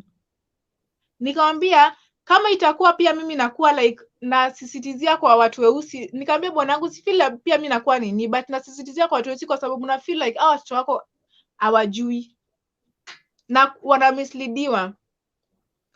Na nikaonyesha by the sorry for this, but nikaonyesha mtoto wangu picha ya Michael Jackson before and after. Nikamuuliza huyu anakaaje before, ati ni smart, akona nywele poa. Nikamwambia na hapa ukicompare hizi picture gani smart, ati akiwa hivi alikuwa, sorry to use that because na complications, but unaona hiyo difference. Nikamwambia we ni mrembo, ona macho zako. Mtoto wangu namwambia, yani nile nikana baka namgombanisha of affirmation. I can't imagine. Kitu naweza sema like it's hard because yako mimi afadhali like the one I'm dealing with iko shule, unaelewa, but yako sasa imekuja kwa nyumba. Imagine. And for me I think kama kuna mwenye na WhatsApp hivi, mimi niko na watoto wawili na bwanangu, na nilikuja kama nilielewa kama niko na mtoto already, so just kama unaweza catch up. But then kukuja huku ilikuja like mtoto wangu hii place naishi, nasema ni yeye ndio mtoto mweusi na mwananga hapa. Umeelewa? And then time tulikuja hapa, mtoto wangu tukiwa Kenya alikuwa anaendanga private, like he's had like tangu niomoke he's had the best life ever. Tangu niomoke hata tucheke za kitambo. Tangu niomoke amekuwa na the best life, you know, and nilikuwa nampeleka to the best school tukiwa Nairobi, and ilikuwa international school, so alikuwa anaona wazungu, wa Afrika, wa Hindi, wenye kila mtu alikuwa amejiweza, you know, walikuwa na mango za home wakienda shule for example, like ni walikuwa amejiweza, you know, Kenya tunavanga ma uniform au kwa navanga uniform. So I felt like uko nilimu exposed to a lot about other races, unaelewa? But then time tulifika huku alikuwa ni kama ako peke yake, and this was like a kid mwenye anaenda nje, very social, like my son is so outgoing, like ukitaka wild in every meaning, he's a wild kind of boy. So kujoku ilikuwa like 1 uko peke yako, 2 hakuna mwenye anaongea lugha unaongea, 3 we ni mweusi, 4 mahali mnaishi ni we peke yako. Well, we tried, tukikuja huku tulikuwa tunajaribu kuangalia place tutapata watu wako wengi wenye wanatufanana, but then hapa mahali tunaishi sana sana niseme mpaka mtu ananikutana na mimi hapo nje na nadanga hebu nishike ni feel, unaelewa, hata kwa super zingine. So unapata huku unapata like alikuwa like tukifika huku alikuwa tu ni yeye, so it was like so open that ako tofauti, and that is the very first time I had to deal with mchangu ku feel hafanani na watu wengine, like huko home ilikuwa inakaa like you know what, tuko sawa, huyu ni Mwindi, mzungu, Mwafrika, mnini wako tu sawa, but then tukikuja huku ikakuwa sana ni tofauti. So unapata wakicheza shule mtu anaweza msukuma and then aseme apite aende, akienda kuripoti mwalimu pengine hata haelewi, because kitu na the spoken one with the written one are two different things. So nilikuwa na feeling so much pain that every asubuhi, and this is something I've always done to my son, like tangu akiwa mtoto, I usually wake up in the morning before atoke na mwafam, you are the most beautiful thing in this world. See your hair, your body, how you walk, how you talk, your skin color, everything is perfect. And mostly God created you fearfully and wonderfully. Na mimi kwa mtoto wangu mimi naambia mamako ni celeb, so hakuna mwenye anaweza kukushika hata kama mimi si celeb. Mimi naambianga mtoto wangu mimi ni mwanaume, ikifika hapa nilimwambia ukiwa teenager usikie kuna vita mahali, usite beshte zako, call me, kuja tupigane hawa. I'm your first rider. So like me I think to see that watu wanaweza pitia this kind of torture, nezaita torture, and mostly iwe nje ama ndani, it hits the same way, but it hits more ikiwa kwa hao. Like I think you have done a recommendable job, like umefanya to just even bring the fact that other races, you know, kuleta hii elimu kwa nyumba yako. Like wewe umekuwa mwalimu huku, mimi ni Mwafrika, wewe ni mzungu, lakini hivi ndio venye tunaishi, you know. I'm in awe, like sijui naweza semaje. Miss Kena anasema elbow thanks, elbow cough. Oh, ni like chika tano. Okay. And nani Beryl anasema, Mary, at your age you have faced a lot. Bless you, mom. You're strong. You are strong. Mtu anasema kwanza mambo ya slavery humbo. It's not an easy topic. See something. Park, by the way, do you experience it kwa park ukienda kwa park? But mtu wako at least ni mkubwa sahi. Wangu saizi ni mkubwa, but then before time tulikuja huku hivi, by the way, niko na familia huku, but then hawaishi huku, and then tuko na ushago kwetu, like tuko na kwetu, and then huku tulikuja because like it's the central, niseme like the business place, ni kama Nairobi, unaelewa? Yeah. So familia yangu hawako hapa karibu, but then same tulikuwa tunakuja, wangekujanga like weekends, and then najua during the week niko peke yangu, and then hazi yangu alikuwa anafanya kazi Iraq, so inamaanisha time nilikuwa nakuja kwanza life huku nilikuwa mimi na hao watoto hivyo, na hao wanakuja during the weekend, so ilikuwa inasaidia. But then ikifika mchana, because ilikuwa nimeanza classes, huyu mdogo alikuwa mdogo kabisa, I would go like kumpeleka kwa hizi, we have like open daycares, so mzazi unaenda na watu wako, and then mnakaa before they find like a daycare place, so there's the waiting period, so unaenda unakaa hapo, wanafundishwa, wanacheza, wanafanya, and then mnakuja home. Nilikuwa naenda kwa umbali, but then uzuri ya hapa you can change, like unaweza enda any place, so ukifeel like huku hakupendwa, kesho nenda kwingine. But then I used to feel like hata hao wengine wenye wamechanganyika, back then ilikuwa like I think because sina mimi saa mwenyewe, because pale unaenda kila mtu ni wa huku, and then wanaongea lugha yao, so unaona tu hapa ni kama sitakikani and stuff. But then it got to a point kwa na like the more I went, nikaanza kujaribu kuongelesha, like ningesema hi na lugha yao, walianza kunipenda. But then at first nilikuwa naonanga kidogo tukahint kadogo tu, naona tu yeah, but yako ilikuwa hard. Mimi like nikienda park unapata kuna time ati watu wako wanataka, lakini huko tu kuna watu weusi, but unajua tena mtu wangu aongee lugha and everything, so anachokozwa na watu wakubwa. Nakwambia nilikuwa naenda hivi na wasimamia za, so I remember kuna time niliambianga mama fulani, do you speak English? Nikwambia, do not try the racist shit with me. Hapo limweza. Kwa sababu nimepeleka watu wangu park, time ya kutoka anafungia wazungu wasitoke. Atuko na nani? Nikwambia, Kai. Unaongea English? Unaongea English? Do not try it with me. What? Unajua jela si ya mang'ombe na makuku. Na if nikienda huko for defending my kids or whatever such things, then ni afadhali uende juu ulikuwa na nini, unalinda mtoto wako. Ati pole, nilikuwa sikuwa najua uko nao, wewe ndio unani wao. Nikwambia we Usicheze. nikakuwa more careful nikiwa kwa park. Hata mtoto akisumbua mtoto wangu namwambia rudi. Ati amemchokoza, rudi usimame hivi umwangalie hivi. Ile ndio anakuangalia mpaka unazishuku. Ai. So watoto akimchokoza Yeah. anaendanga anafanyia. Alikuwa anasimama penye namwambia namfanyia.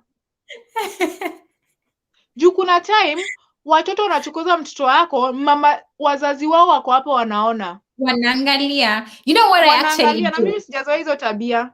Mimi I'll force huyo mtoto, nitaambia mamake aende mtoto wake aende apologize ya mtoto wangu, because kama ingekuwa wangu pia ningeambia wangu aseme sorry. Yeah. Yes. Na mimi there's no two ways, ni lazima, because for me when it comes to this race-ish thing imenifika hapa. Kama kuna show wazungu ni wakubwa tu wanasumbua mtoto wangu ati wamemtoa place wanataka kucheza hapo. Nikakuja nikamuuliza, unafurahi sasa, unafurahi? Nikikupatia sahi kioo ujiangalie utacheka? For what you've done. Nikikutolea tu kioo kubwa yenye inatoshana na wewe, usimame hivi ujiangalie, utafurahia, utasema oh, yes, utafurahia. Hebu toka haraka, Yeah. toka rudi. Ati ni madam, nikamwambia usiniite madam, toka. Before tuanze nini, sawa? Toka. Sijui ni brother yake ama nani akakuja ati what's wrong? Nikamwambia ukileta mtoto park unafaa kumwangalia. Angekuwa ameenda na huko nje, si ungekuwa umeona kenye imefanyika na umfuate. It means that hata venye alikuwa anatoa mtoto wangu hapa, you were supposed to see them. So don't ask me what's wrong. Mtoto wako sasa akitoka hapa atoke nje nini huko kwa barabara, si utamwona umfuate. Definitely. Anasukuma mtoto wangu, you are not seeing. So ask them what's wrong. Otherwise mkiulizananga mnaweza simama hapo kando, mtoto wangu anataka kucheza. Akaongea sijui akisema nini, wakatoka. As long as umetoka mama, let my child play. Yafadhani. And like if mimi naweza sema like if you're even a mom watching here, I know inaweza feel like saa zingine we take like a very strong stand against racism and anything that suggests racism. For me, I don't entertain either. And it's because the moment mtoto wako amesukumwa na mtu, Mary for example hivi, na kwa kama ni huyu hii lugha imenipeleka wapi? Hii rangi wa kalangani. Alafu usiseme kitu. You're sending a louder message to your child than you're sending a louder message to the other parent. Una send a message that you deserve that. Ati you're not an equal. Wewe haufai kukua hapa or anything. Mimi usijaribu na wangu Mwafrika ama si Mwafrika. And even how wewe mama you defend yourself in front of anything that is done against you kwa hao watu wa huku hao wazungu, it's still, nimepata the term wazungu, it still matters because mtoto wako ataona. And you know kwa mtoto wako wewe ndio role model, wewe ndio number one superhero. You know. So mimi anakuwa ameniamini kabisa. Anakuwa ameniamini, anajua mamangu si wa kuletea ujinga. So I want him to see like that. Nataka mtoto wangu akue hivyo na mimi. Like kitu ikimfanyika, unajua most of the kids anabuliwa shule hata haizisema cause pia anasikia aibu. But mtoto wangu anataka kumraise in a way that ukisikia hata usiongee, I will be there for you. Ukisikia I will be there for you. Yeah. And also, you know, like the fact that I hope hakuna kitu nimelose hapa hivi kwa comments. The fact that and you guys can keep the comments coming. If you have any questions, please interact with us because you are part of this conversation. And I love what Essie with her locks was saying. Yes, to self-affirmations, they really do work. My daughter who is in kinder was innocently asked why her skin is darker, said it's because she is beautiful and she is from Kenya. Please affirm children. I think that is so amazing. Like really, really amazing. We own the sun. We own the sun. That's why. You know, I had like this thing before Sikwangana, like the right way to teach my children about Black is beautiful. And I felt like the groundbreaking thing was Black Lives Matter to some extent. We've been having this conversation, but then it sank so well because nakumbuka we all nilienda na watu wangu wote kwa Black Lives Matter, and we were there, and I had the chance to take the microphone and speak about racism. And I was standing there na hao watu wangu wenye wanakaa kama wazungu na huyu mwingine Mwafrika, and I said, mimi nikiangalia hao watu wangu wote naona watoto. Unataka kuniambia at some point in life watakuwa si watoto tena? Unaelewa? Like mimi staki. And then at the same time kwa mwenye ako hapa na najiuliza, like I feel like this is conversations we really need to have because they do happen. They do happen. And first, mtoto wako ni role model wako. Wewe ni role model yake. And I feel like as a mom, we do anything and everything to protect them.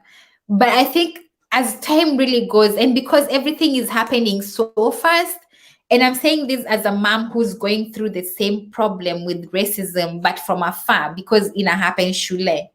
You unelewa. It's very, very important that you affirm your children each day. Because then even if they go through something, and the openness, like wewe na mtu wako mkwe so open that akiface anything ama fanye kitu yoyote unaweza msamehea. You know, ama unaweza mwambia uko na time out because like your open room ya tunaweza ongea. It's very important because huko nimeona last year kuna mtu mwenye aliuliwa hapa na bullies wake. And it's something that is still like nini happen, no one knows. But mimi nasema could have taught a lesson, sorry to the parents, because mamake hakuona hizi signs kutoka mtoto akiwa mdogo. And then you come to lose your child at teenage for bullies. Kwanza especially wakifikanga huko ndo kunakuwa kubaya. Unajua wakiwa watoto they can, but wakifika teenage hapo hivyo no, that is the worst. That is the worst. Kwa sababu ndio they are struggling with a lot of changes in their body. Mtu hapo ndio huwa wana worry about their looks and everything venye wasichana na wangalia. So mimi mtoto wangu ana grow haraka. Huyu mkubwa mpaka saizi tunamesha nywele. Tunamesha nywele. You know, so like venye nilikuwa nasema things to do with like vitabu zenye wanasoma home. Make sure portray wazungu, the white skin, as the heroes. Make sure there's a balance because they also need to know that people are equal. The movies you're choosing, isikwe tu kila siku kieka kwa screen mtu anaona tu wazungu. It's not nice. There are many African heroes that are out here in movies, in stories, you know. Mtoto akikwambia nataka kutengeneza nywele, for me hair is part of my identity. You know, Mary, the way you style your wig, you can only be Mwafrika ndio fanye hizi vitu zote. Unaelewa? Sisi ndio tuko na like the gist of what it takes. The way your child sees you play with your hair and the beauty of mamangu lako na today is curly, today meva Carolina, kesho ko. Kwanza ameniambia mama wewe ni mrembo, anashindanga kila siku, hakuna day huwa inapita mtu wangu aniambie aki mama wewe ni mrembo, mama wewe ni mrembo. So naambianga power off. Na pia mimi ilibidi sasa pia mimi kuna time naingizanga color, unaona? Naingizanga color pia kuonyesha nikienda mahali ati watu nakuangalia juu mimi ni mweusi. You stand out. Hata mimi ningekuwa mtu mwingine ningejiangalia. You don't fit in, you stand out. You're meant to be outstanding, you know. So mtoto wangu sahi unajua kuna time mtoto wangu alikuwa na nywele kubwa cause I used to nilikuwa na make styles. Unajua huko watu wanatengeneza manywele, watu vijana wanashuka line and all that. Mtoto wangu hadi sahi amenyoa because of that. Jua wake kumwambia nywele sijui umefanya nini, sijui nywele ni ngumu, sijui. Mtoto wangu hadi sahi alinyoa. But sahi ananiambia nataka nywele niweke madredi, nataka. Nikamwambia nilikunyoa juu ulitaka, si juu ya venye brother zako alikuwa anasema. Unaona nywele hizo hata zishikika. So sometimes tunafaa mpaka unaongea mbaya kwa at least I elewe benefit ako nayo. Inabidi tu.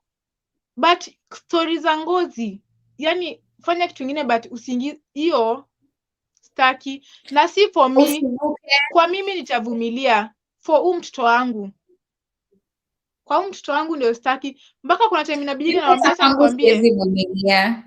Hata mpaka kwangu yani siwezi. kuna time Mary, acha inabidingi nikwambie. niongee mbaya kuhusu ile ingine ndio mtoto wangu aelewe. Namwambia acha nikwambie, unaona hii Akikuwa kwa hii jua inaungua. mtu mweusi hii nguvu, mtu Yeah, mweusi ako na nguvu, that's why nguvu. wanatuogopa. Na unajua ukiogopa kitu lazima uiongelee vibaya, uzibe watu macho, kwa sababu Yeah, ndio uzibe hiyo tunakuanga na nguvu sana. strongness ya huyo mwingine. So namwambia, so mtu anataka kuziba macho the fact that unakaa vibaya nini, kwa sababu anajua if you notice your worth venye utatokelezea. Na mimi napigianga mtoto wangu story tu, whether ana understand anaichukua venye nataka ichukue or not, but nitamzoesha mpaka venye atakuwa. Yeah, Nasemanga hata kama sasa nampigia na nasema tu hiyo story imebamba, but najua siku moja ataanza kuunderstand pole pole. Namwambia, unaona mtu akianza kufanyia kitu mbaya, shuleni kuna watu wangapi? Mbona wewe ndo unakubuli? There's something about you. Ni wewe. There's something about you that they don't have. Yes. That so they wewe do ujue uko strong, wanatrai kukudanganya venye. That's unaona watu wengi wanakubuli at the same time, kwa sababu mtu hawezi kuja akiwa mmoja, lazima wakuja akiwa wengi, juu anajua akiwa. So mtoto wangu sasa naona akiwa na hiyo naona venye ana behave proudly, kujiamini, najiamini, najijua. If there's anyone who wants to join the chat, by the way, the link is over here. You can join us and let's have a conversation. Beryl is saying the thing, they have nothing to say bad about us except touch on our skin, but black is beautiful and smart. I admire all over the world. If we could be honest, I think black is beautiful. I would say both. Kuna mtu mwenye mimi summertime, hata na hizi mkorogo zangu na achanga kiasi ni glow kiasi kamelanin. Okay? Yeah, So kuna siku mbaba mwingine anajifanya in this era anataka kunishika. Nikwambia, before unishike, toa simu yako upige hadi picha, because you will never have this chance again. Toa simu yako, toa simu. Akati I'm joking, I just want to. Nikwambia, no, toa simu. This is a big thing for you. Mpaka hakuenda kufanya, jua venye nilikuwa naongea, yeye alitaka akuje in a bad way. Yeah. Alitaka akuje in a bad way, maybe ni feel like naambia ati mna testing ka chocolate. Nikwambia, eat tebu, take your phone, kaa ina angle, nitapose vizuri, nitakuanzia vizuri, uone the curves, natural ones, uzione, you live. The glow. Utalive to tell the story. You will live to tell the story. Akasema never mind.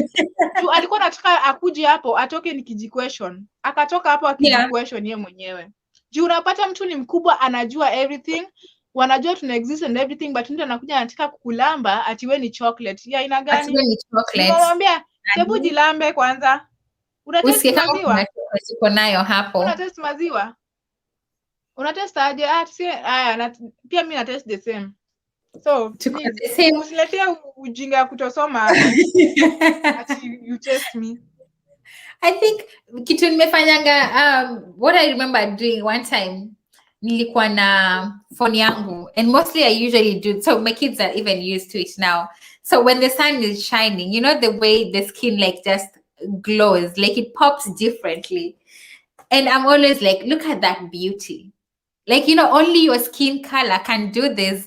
Only your skin turns golden at the golden hour. Anakama katakata. Unajua katakata ni nini? Wewe ni rich kid. Unajua katakata ni nini? Kuna hii. Unajua katakata ni kweli, nini kweli? Kuna hii katakata nini inakaa mbona unasema hii ni kuku kweli ama hii ni gogo? Unajua gogo ni ego. Juu nyama yenyewe ngozi yake inakaa red, inakanga vibaya. Sasa wanakanga katakata wakichomeka. Katakata. Lazima utumie nini? Musema inaitwa anakuja anateseka, wewe unaenda kwa sun, maybe kama unataka kutumia pia, but hauna stress, unafanya tu. You water your sun and then you're done. Au atoke hapo anza. Nataka kuzikwaruza. I feel like naendanga mahali hata ile pride nimeingia nayo. Kama kulikuwa na mtu mwenye alikuwa kufikiria otherwise ndio umeona mtu mweusi. Ata change mind yake. Naingia mahali kama hata summer time inafika, naenda kwa hoteli, nimevaa vizuri nimevaa bikini yangu vizuri. Time Unawakilisha. naingia kama goddess. Kama kuna mtu alikuwa Because anaona you won. Because you are one. kama kuna mtu mwenye alikuwa na zile za mtu mweusi ya belong here. Mimi ndo nasema excuse me please, can I have the aura? Thank you. The aura umeingia nayo is different, you know? Alafu kuna wazungu wanakanga hivyo na kuangalia zile za you even wanakuangalia na waachi. So such people niko na ile za I know I love me too. Anaibika. I know it too. I know I'm cute.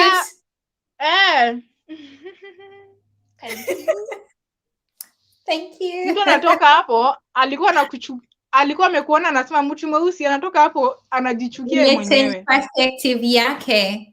Hey, I've met the most beautiful black woman ever. I feel like, especially tukiwa huku ngambo, the way we carry ourselves is really, it really echoes a lot to how we're treated. Unaelewa? Yeah. Like ukija tu umejiachilia, watakutitu like hivi. Unaelewa? That's unaonanga, tunafika majuu tunavaa high heels, tunavaa manguo smart. Juu kiamua kuvaa kao, uingie hata place unaweza pata unafuatwa na nini, anajifanya anatembea kumbe anakufuata usiibe. Ni wende napangalia ni kama like by the way that stands out like a lot. Unapata utakuwa like ni more or less like wewe ndio unakaa more of like criminal than au wengine, maybe hata mko na ma friends wenye mnavanga the same, but then when you stand out amongst them all, it's so crazy. But I hope one day we'll live in a world where we're all equal, like kila mtu Mwafrika, white or black. Usijali, world inakuja, there will be no blacks or white, kutakuwa tuna makapuchino mix. The rate at which interracial marriage is happening is so high that I feel like kitu ya racism itaisha na ipotee kabisa. Like it won't have to exist anymore.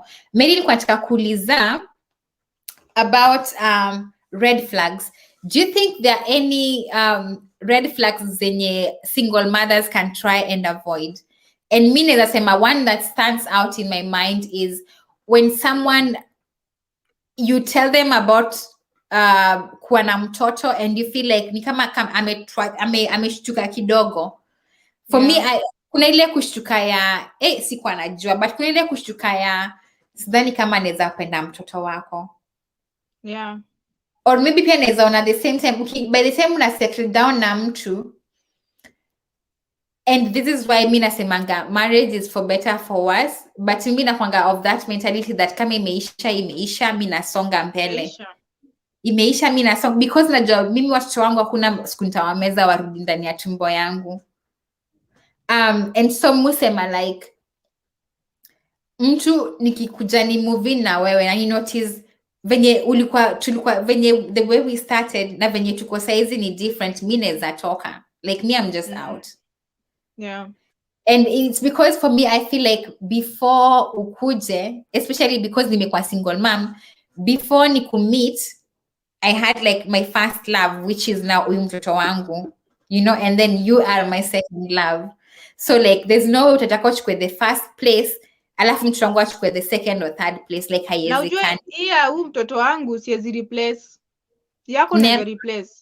Never. Yangu hii ni Kenya iko hapo, siwezi replace. So ukifeel like nikifeel wewe ndio nitakueliminate, hakuna venye nitaeliminate mtoto wangu in this case. So you're the one who will win. The winning imewiniwa already, so uko kwa losing point. Ni wewe unipatie reasons za kustay. Cause by the way kuna ile kuvumilia, but ukifeel imefika kwa mtoto, kuna zenye wewe huwezi vumilia kama ni mtoto sana. Yeah. Hawezi. I think for me like hapo ndio mahali na draw ya line yangu. Like unaweza nipenda, you can give me anything in the world, but if I'm ever to live with you na nimeamua nitaishi na wewe na mtoto wangu, because for me I don't believe in mtu wangu akae kule kwingine and then nipe nikae huko kwingine, because for me as a single mom najua my child ni responsibility yangu, and I do know There are mothers who are not able to live with their children as they wish to. But for me, I was in a place to choose, and I feel like I allowed this conversation before he escalate. But mi nasema like if you ever feel like ukisha move in na mtu and then atijake tu mtoto wako imechange kabisa, like mtu wako ndio mbaya kabisa, and maybe unaweza sema like something the same, right? Because una feel like there are times unaweza pata mwanamume mmejuana, mmezoeana, mmefanya kile kitu, and then unaangalia venye ni mtoto wako, kuna ile ya kama yako sasa ni tofauti. Unajua wewe sasa huku kuna watoto na huku kuna watoto. Of course, kuna venye wewe unapenda wako kabisa kabisa kabisa, na kuna venye ipi anapenda kabisa kabisa kabisa, but somehow mnakutana hapa katikati. But kuna ile nyingine yenye maybe yeye hana na wewe uko nayo, and then kukuja hapa katikati, kuna venye mtoto wako hafai kukua hapa. Unaelewa? Like atenda shopping kila time, let me go buy you things, let me go. Hakuna siku atasema acha nipeleke nani shopping, unaelewa? Ama ikifika shopping ya mtu itakuwa ni wewe tu, you're the only person initiating. Hey, so and so does not have clothes, so and so does not have this, but then he's always so keen on showering you with gifts, but never ever ndiye atashow up apatie mtoto wako pia, you know? So I feel like for me hizo zinaweza kuwa red flags, and as we say like mtu afai kuintroduce mtu boyfriend wake kwa mtu wake before akwe sure like when the relationship is ready for this sort of introduction. I feel like hizi pia ni vitu zenye mtu anafaa ku watch out for. Kuna kitu inaweza kutoka mind yako, inaweza fikiria like inaweza kuwa red flag kwa watu wengine. Mimi like venye nilikuwa napata chali alafu namwambia kuhusu mtoto wangu, alafu most of the time nilikuwa si mwambia let's sit down and talk, I have something I want to tell you. Nilikuwa namwambia ile ya yenye amesikia, but I want to ile yenye amesikia lakini does he want to know the story? Unaona? So maybe I'm cooking naambia, oh by the way babe, niko na mtoi, maybe nimekuja kutembelea na mkuki na babe niko na mtoi. Ati uko na mtoi? Nachukua food nimeweka kwa meza, tunaendelea kula, ako sawa, kesho inafika, kesho kutwa naenda home. Hey babe, unashinda je come kesho? Unaona? Hiyo ni red flag kwangu. Ulijua niko na mtoto, nilikuwa na expect kama uko interested. Kama uko interested, tukae chini uniambie, hey by the way tell me about your son. Juu kuna mtu mwenye umemwambia kuona mtoto hajakuuliza hata ako na miaka ngapi. Yeye anajua uko na mtoto, ajui hata mtoto ako na miaka ngapi. Hajui kama mtu yako sawa, ameingia shule na hataki kujua, but wewe anakutreat tu vizuri. Hiyo ni red flag kwangu, that mtu hata ipenda mtoto wangu. I think people anasema hiyo ni red flag. Nimekupigia story hujaniuliza mtoto wako ako na miaka ngapi by the way. Na sasa unaweza ona na babake sasa akikuja, unaona kuna ule mtu anataka kujua hata ile siku nitakuja nimchukue babake akuje ataenda ama, unaona? Yeah. Kama hiyo yenye umesema pia mtu hata anaenda na kufanyia shopping, hata kama ni kwako anakuletea za food and everything, hata ka crips aseme inia wacha nipigie jina Jaden, aseme aka ka crips hata kama ni ka 10 bob kwa shopping za yes ametufanyia tutakula wote, but when you are shopping hata uko na kitu yote ya mtoto useme by the way hata ni ka lollipop kama mtoto wako. So mimi nataka sitaki kukufinyilia kwa kupenda mtoto wangu, kukuforce, but at the same time nataka ukuwe na kale ka effort tu kiasi tu that you're trying. That you're trying. So unaona unapata chali mwenye hata ajui mtoto wako ako na miaka ngapi, akuulizangi anything. Unamwambia hello babe, sikuje leo mtoto yako msiki, anakuambia sawa pa gai pole, mwambie apone haraka, alafu story inaishia hapo. Akuulize ulimpeleka hosi ni nini hiyo, can I help you? Yeah. So and I feel like kwanza me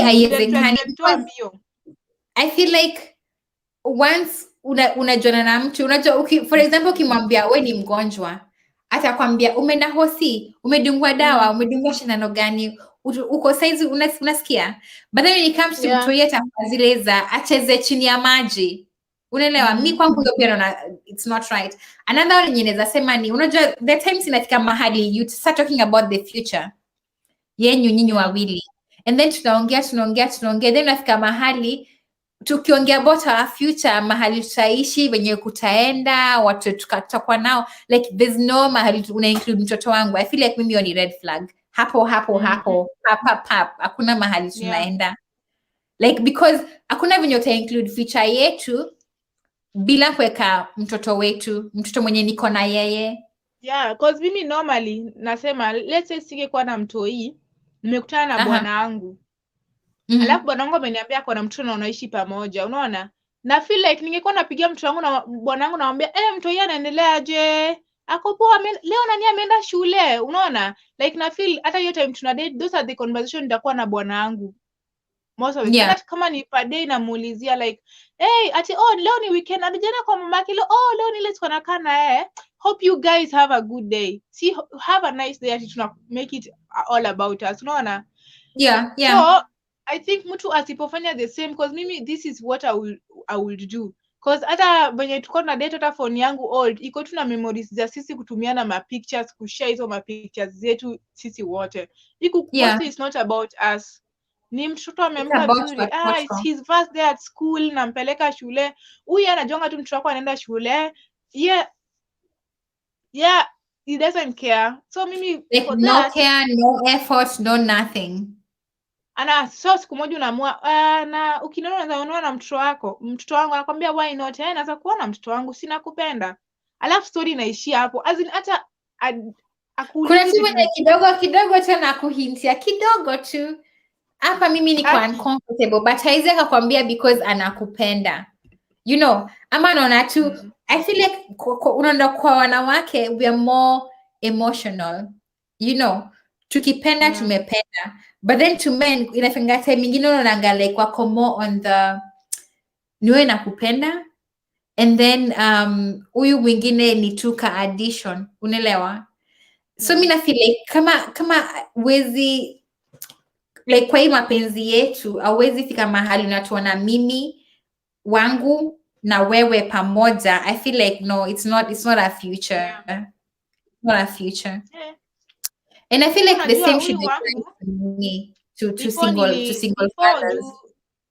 Bringing my child, yani kumintroduce ile face to face wa meet, ilikuja abruptly kwa sababu alikuja home kuona parents mapema, so definitely angeona mtoto wangu.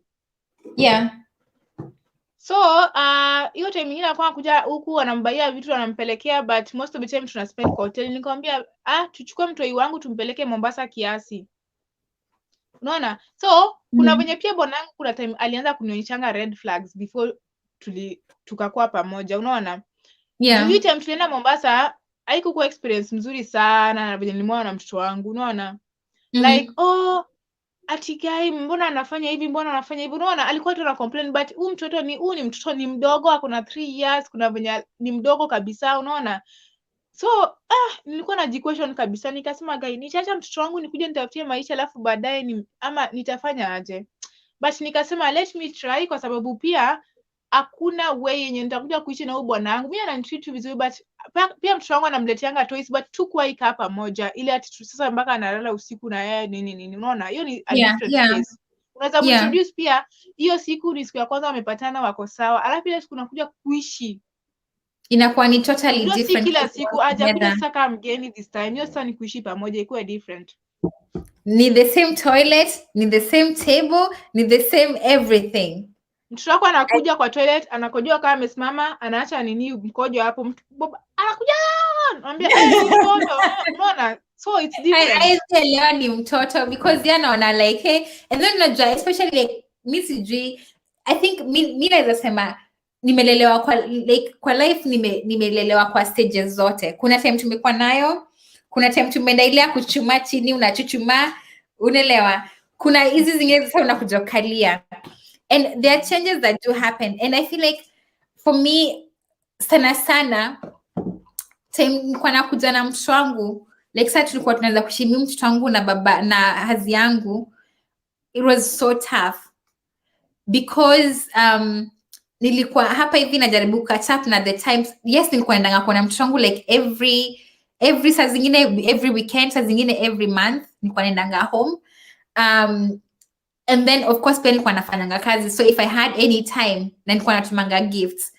But then still it doesn't make up. And I used also to call, like all the time I would call and I'll talk to my ningemwimbianga like good night songs at night before and lale and stuff, like every day. Hata kama niko wapi, I used to make sure I have time for that. But then time kwa mtoto wangu kwangu sasa tuanze kuishi, it was not easy because mtoto wangu huku amezoea mamangu kunishinda, amezoea babangu kunishinda, and then anakuja huku ndo sasa tunaanza kupendana, ndo kale ka bond kaanze kuform, ana learn vitu mpya, food ni tofauti, mahali anaishi ni different. So imagine ukiweka hizo madhogodhanyo zote and then uongeze the fact Pamoja. that akitin it's not easy. Ni ngumu. It's not easy. Ni ngumu sana. Ni ngumu sana. I don't know if kama mtu ako na comment any question hapa hivi kwa comment section. But Mary naweza sema like you like umefanya kazi, like you have worked so Aonangi nikaa kuna time hard. akili yangu inakanga yuko sawa juu. Kuna time naomba You have worked so hard kufika mahali yuko saizi. So let me be the first one to say happy Mother's Day because you deserve the crown. You deserve the crown. You have worked so hard. Like Mimi, I think giving up, like there's a limit. I think mahali yangu imefikia ndo limit ningeza stretch. Unaelewa? But then yangu ilikuwa rahisi because by then the way, huku kwingine kuna mtoto. akungekuwa na corona, singekuwa huku naingia. Hi guys, unaona wazungu, singekuwa huku. Kama unajua corona ilikuja ikatufungia juu tuliingia kuna after some time kuna kwa corona kumefungwa and everything. But trust me, ningekuwa nimeenda. But pia I think I had to, yani nilikuwa nifundishe bwana yangu, nilikuwa na watoto plus bwana yangu sasa. And there's a reason you're in their life. Nifundishe wake wawili, nifundishe wangu. So hizo responsible kwa sababu nimeongea na bwanangu a lot. Kuna time pia alikuwa understand na yeye kila time mtoto. So unajua hao watoto wangu weupe na ni wangu sasa. Sasa hii ni wangu. Hao watoto wangu niliwameet kama ni wadogo sana. 3 years, mwingine alikuwa 2 years ndio wamefuatana hivyo. So I think nimewalea mpaka sasa hii mmoja ako 6 years na huyo mwingine ndiye amefikisha 5. Ona? Na time nilikuja kuishi na bwanangu for good at least ama time nilikuwa travel juana naye kiasi ndiye akawapata. So na feel mimi ndo nimewalea na kuna time nilikuwa nimefeel nilikuwa nimesema acha wa behave wanataka but nikasema hapana. Mimi ndo nitalea watu wangu na nitalea wote. Kwa nini? Because mtoto wangu anakuja kwa hapa. Mtoto wangu atakuwa anafanya kitu na mpani shuku kando au anafanya na wasema baba yao. Unaona? Nikakuja nikarealize mimi ndio nitasaidia watoto as much as kuna mama yake. Sitaki kutake time ya mama yake but I will act like the woman mwenye ako kwa nyumba, mwenye atawasaidia. Yeah, I feel like the even mimi naweza sema like kama kuna any single dad out there or any single or kuna pia watu wenye saizi their dads are getting to meet people, their moms are getting to meet people. You need to understand that the woman coming in is not taking the place of your mother, not coming to replace, but just coming to be an additional mother figure you have. So you have an added advantage because uko na mama yako, and then on this side pia uko na this other person you call mom. And I feel like hiyo ni poa sana.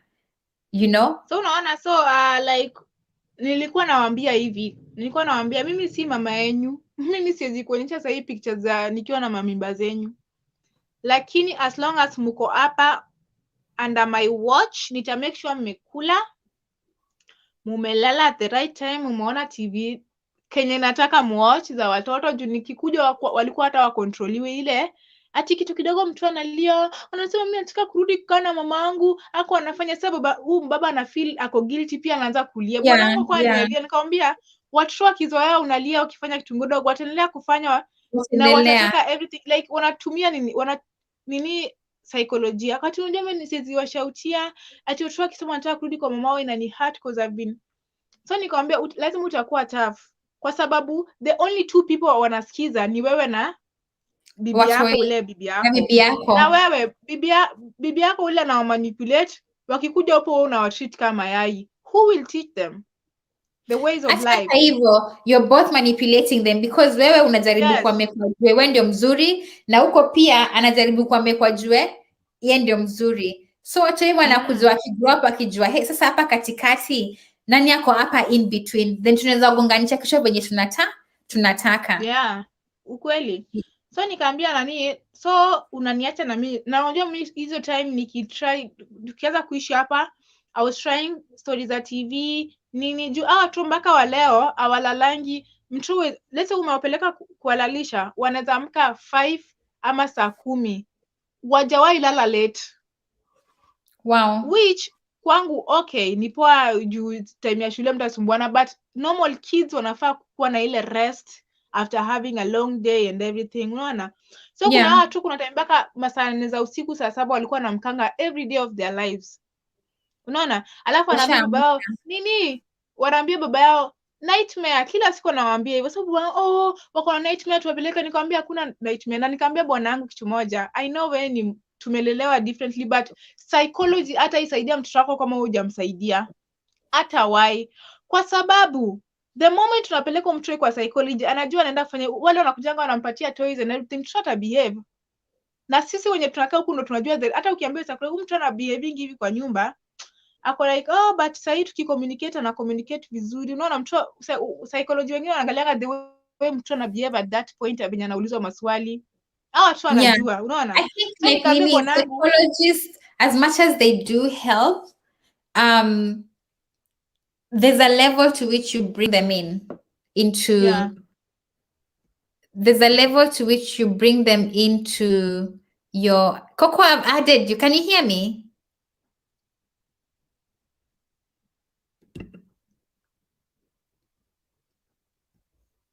Okay.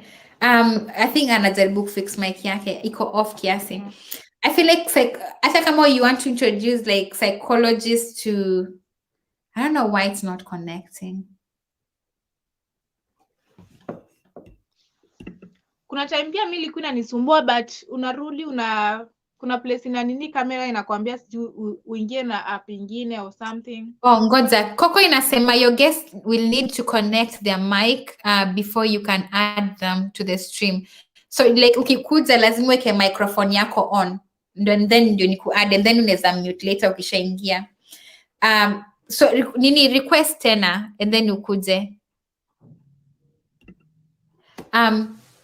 So like nilikuwa nasema before, psychologists kuna time ukuja into the play, unaelewa. Like for example mtoi haezi change kabisa or like in your case venye mlikuwa like nimefanya social work, mtoi venye sasa unaona in your case like mmekuja umeingia kuna hii story ya rangi na everything else, hapo anaweza ingilia. But then kuna things like nightmare and stuff, saa zingine pia ni mtoi ana develop. Unajua watu hiwa kidevelop akili the more when you're growing up inakujanga because there's growth is happening in different stages, akili pia ina grow. So saa zingine inakuwa like nightmares, scary things and stuff. Sometimes it has a lot to do with what they watch, but then again sometimes it's also on what the growth itself. But mimi naona like when it comes to like story na nini inaitwaje nightmares, the best ni just talk them nice to back to bed, or just tell them it's just a dream. Like make sure they know. Hawa wangu with time nilikuwa nimewalana, nilikuwa najua wakisema ukweli na wakidanganya more than hata parents wao. Kuna tena ile sasa Mary, I think ndio ninakuzia mtoi ashajua hataki wewe na babake mkae pamoja. So the best thing ni baba yao alale na hao kila siku. So watu wangu walikuwa kwa hiyo point. Na wakiwa na nightmare pia niko naambia baba ati you don't know, nikamwambia okay niko na mtoto mmoja but trust me niko na motherly instincts. Unaona kuna ile time mwenye mtoto amesumbua mchana mzima attention anatafuta sasa. Kumbe wametoka kwa mama yao kwanza amewambia ufai kulala kwa hii kitanda. Imagine mpaka mtoto anakuja alikuwa na 5 years, kitanda imeandikwa 7 years. Alitafuta mpaka mamake alimwambia enda utafute kwa hiyo kitanda penye kuna age. Ufai kulala kwa hiyo kitanda, unafaa kulala na baba yako. So mtu hiki kila siku anatudanganya nightmare. Nikamkuja nikamuuliza, nikamwambia baba yake nataka utranslate cause sikuwa bado najua. Nikamwambia unaweza tuambie mbona unakuwa na hizi nightmares to your own reasoning, mbona hizi nightmares zinakuja? Kwa sababu hizo nightmares akikwambia venye ziko zi make sense, unaona? Yeah. So akaniambia ati kitanda yangu, ona hapa mama aliniambia niangalie huku nyuma imeandikwa hivi na hivi. Nikamwambia oh, so ni mama yako analeta nightmares. Aya, nani malizana na mtoto wako mgeni. Nikaenda So like mama amewaambia kuna kitu nyuma ya kitanda. Mama amewaambia ati hiyo kitanda huko hapo, ati hiyo kitanda yake imeandikwa 7 years na yako na miaka ngapi? Ako na miaka 5. So analala akimagine. So afai kukua hapo, it's dangerous. Anaweza lala na anguke. Mama yake amemwambia hivyo na alikuja. So mimi nilikuwa na manipulatingi, wanapata wamesema kenye mama wao alikuwa anawaambia. So yani wewe mama, yani kuna siku nikamwambia bwanangu, I wish nikutane na mama ya hawa watoto niwaambie, when you think you want to punish the dad, you are punishing your own children. When you think unawaambia vitu mbaya, when you think unawaambia watu vitu mbaya kuhusu baba yao ama familia or nini, kuna time watu kangu huko wameambiwa mtoto wa baba yao si mtoto wao, si brother yao. Alafu napata mtu anapiga mtoto wangu mdogo akipita kakofi twa, namuona tu, nikamuita. Nikamwambia huyu baba ni baba nani na baba nani na baba nani? Ati baba yangu ya Oliver na Favor, Favor ni wangu mweusi. Na baba ni baba yenu differently, but I doesn't mean that sasa si baba yenu it's different. So I know. Coco, can you hear me? Hey Coco. I don't know, nimem-add. Tunamwona? Tuna screen kuna watu watatu? Kuna ya black hapa kando. Sijui nini imehappen. The microphone is not connected. Inasema hivyo. But mimi yangu vile niliingia iliniambia hapo chini niingie na Chrome. So ni hapo kwa Chrome ndo nikafinya ndo ikakuja, ilikuwa imekataa. So maybe try with Chrome and then ujaribu ku click because natumia ni Chrome. Natumia Google Chrome. Usiingie na hiyo inaitwaje? The other one. Firefox. Jaribu na watoto wangu walikuwa natafuta attention na kuvunja kitu na kufanya kitu mbaya. Like mtoto anaamka, si kitanda zao ziko hivi, alafu ya mtoto wangu iko hapo kando. Anaamka, anakojoa kwa kitanda wenyewe na anaanza kulia. Mchana. What? Na ni kijana mkubwa mchana. Huyu baba yake anasema ati anafaa kupelekwa wapi? Ati anataka attention. Nikamwambia, wao tu sasa hivi nimewaweka attention, ni umefanya kitu mzuri, unakuja kuniambia. Hiyo ndio attention nitakupatia. Meru unafanya nitakupatia attention nikifanya kitu mbaya. Umepitia like yote. Yote. Sahi hadi wakiwa kwa mama yao huwa wananipigia. Kama mtu misbehave, unasikia huwa ameomba simu, mama yake ananiambia brother yangu leo misbehave, amefanya hivi na hivi. Alafu uko baki anasema no, hapana ni uongo, sijafanya. Alafu nachukua simu naambia niambie kenye nitaweka ati hapana, ni wewe ulinichokoza wa kwanza. Imagine wako kwa mama yao. Inamaanisha I'm the only person wanaogopa wakifanya kitu mbaya nitaangalia na wakuwe punished. But ikiwa ni hao wawili they don't care.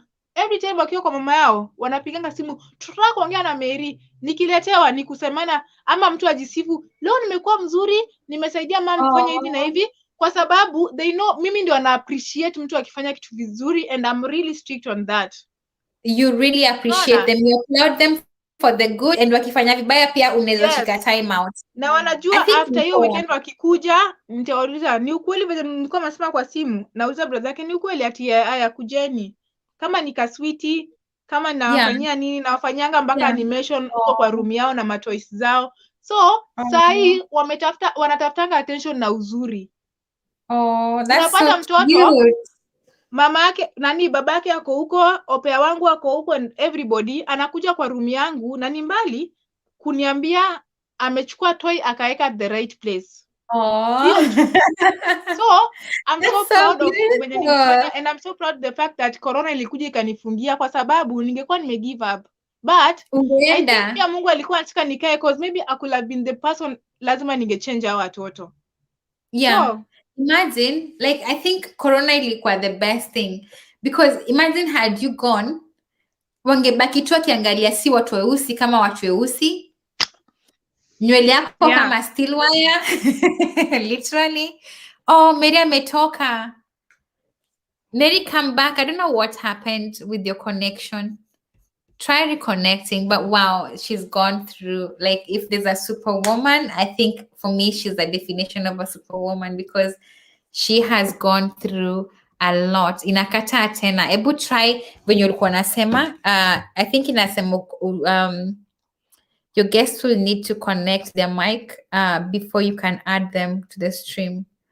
Jaribu connect my microphone yako and then ukuje tena. Inaenda kuwork. But Marie has gone through, like, I think for me she's like a super mother, like she is a superwoman, and it takes strength, it takes courage, it takes heart, it takes everything. It takes you being in for better, for worse. Like, I'm your ride or die, for you to just root for a man like that. It's so amazing to see how she has, like, literally come and brought up a mixed family, from her child and his child, and then just bringing everyone together. That's so amazing. I don't know mbona inakataa. Maybe pia yake imekataa for now. And my network, it's only my phone that is connected here. So my laptop, there's no any other device. What's happening?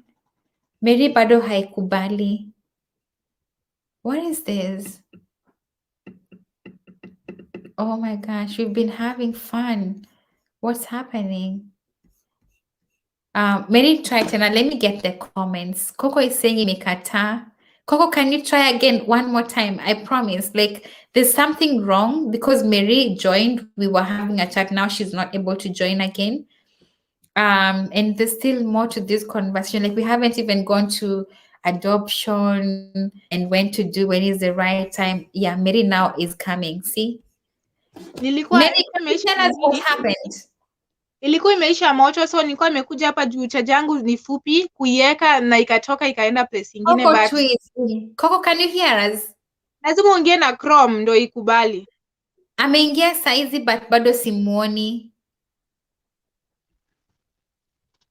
Umefanya aje Mary yako? Ilikuwa inaniambia nini inasumbua, so na kuna option ya kuingia na Chrome, nikifinya hapo ndo inakubali. Ebu Coco try and then let's see, because you are inaniambia unmute the mic. If I unmute, there's nothing happening on my side. You can't unmute your guest. The microphone isn't connected. Inasema hivyo. So microphone yako ndio haiko connected. Ebu angalia setting yako before ujoin, like hapo mahali nakutolea microphone mbili. Wacha nilete simu ya bwana wangu nimuonyeshe venye atafanya na simu ya bwana wangu. Nayo. Babe, I'm coming. I will go and take your phone for some minutes.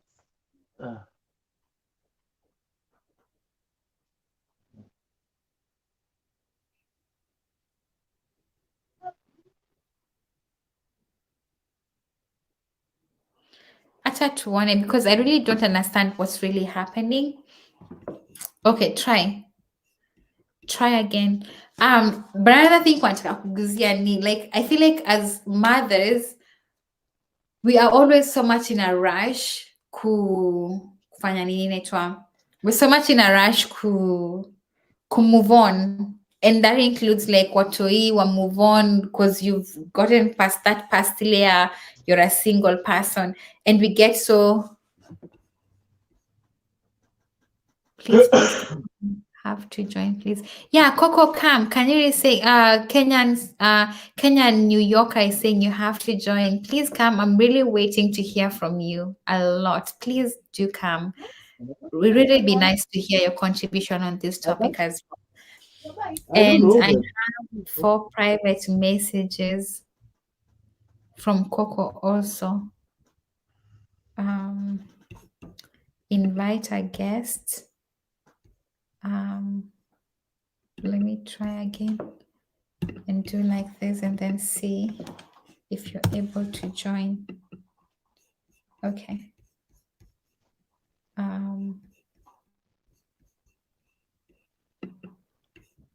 Yeah, I really don't know what's happening at the moment because it's see right.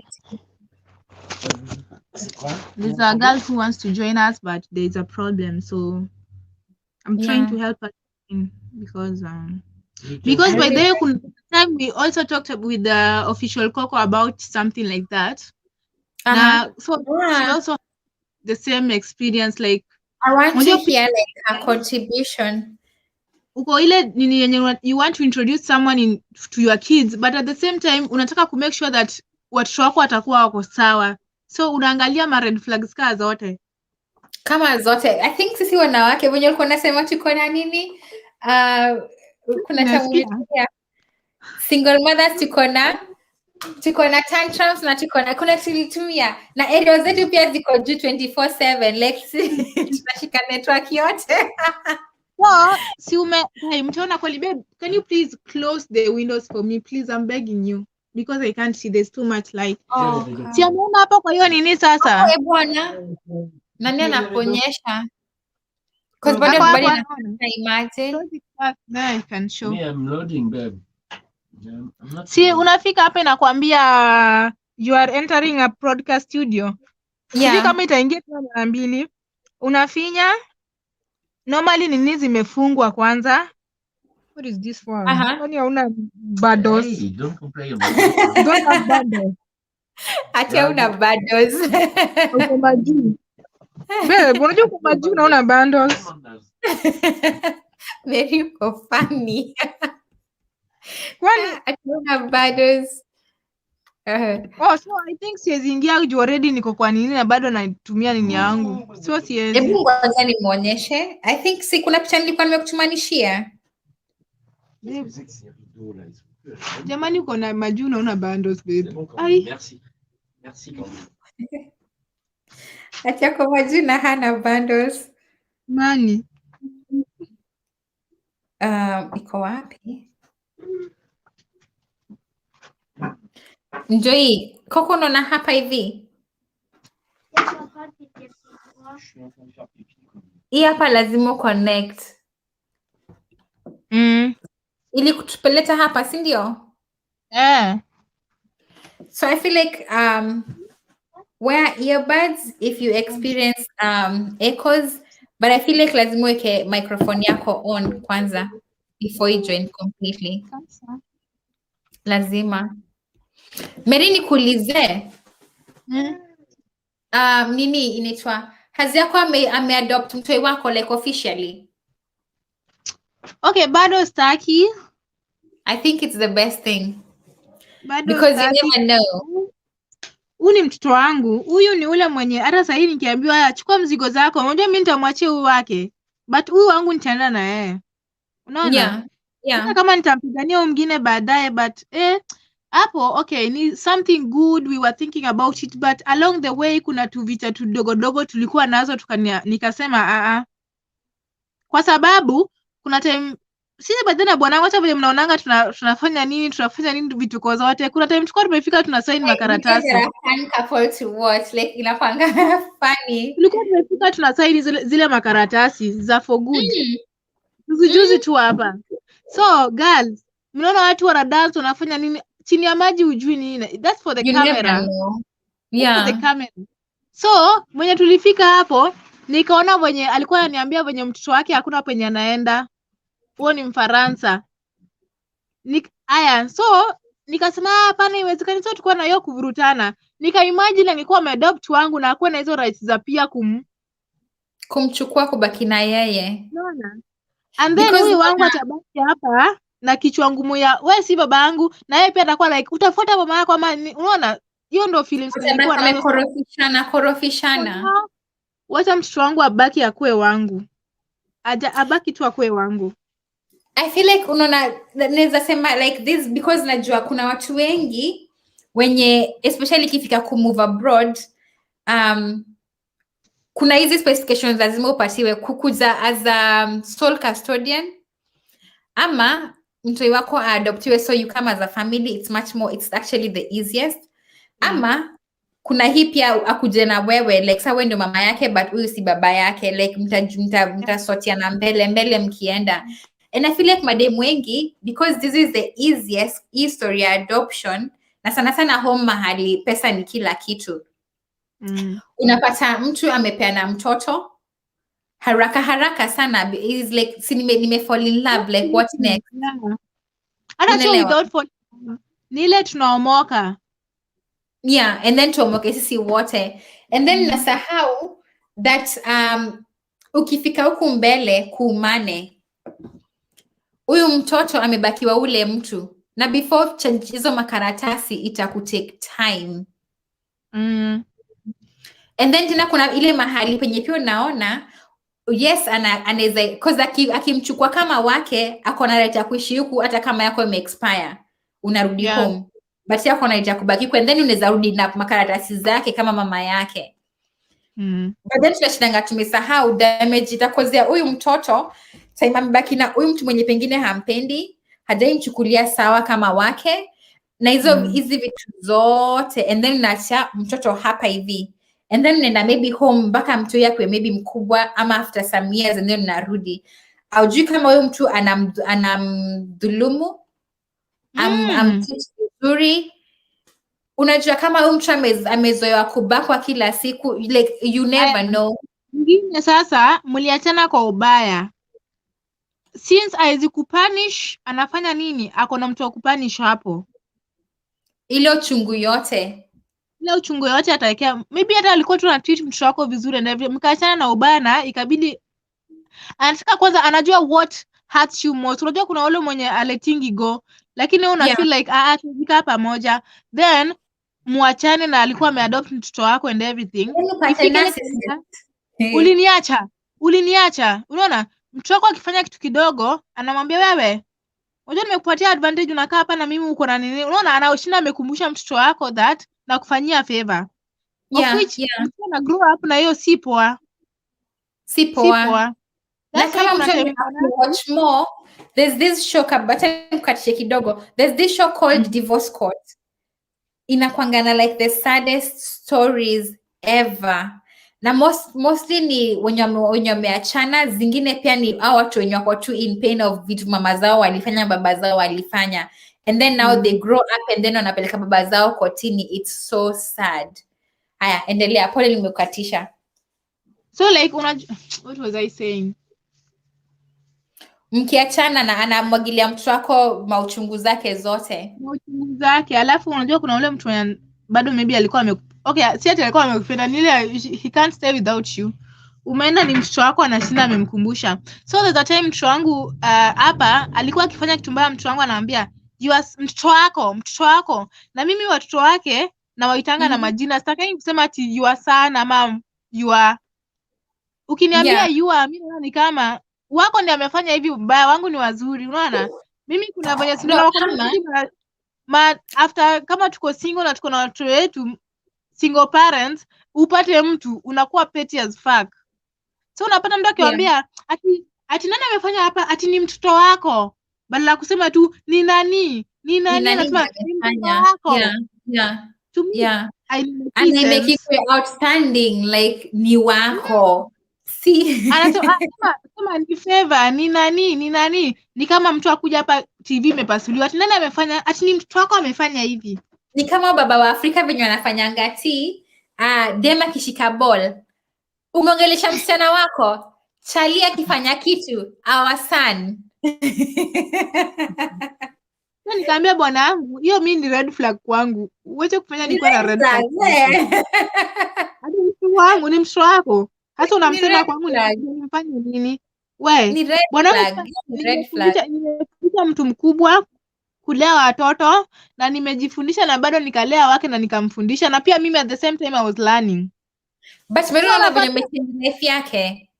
nafaa nichangie kwanza, Imagine now mnichangie pesa sasa hapa juu ya hiyo story. I'm tunakupatia joking. pesa. Mpati mtu hiyo pesa ya kupatia Mary tupeleke Aya. Imagine Mama. now Mary Mm. anytime ataja meet Mwafrika ama hao watoto wao watajua kwa treat vizuri na ni because of role umeplay kwa life yake.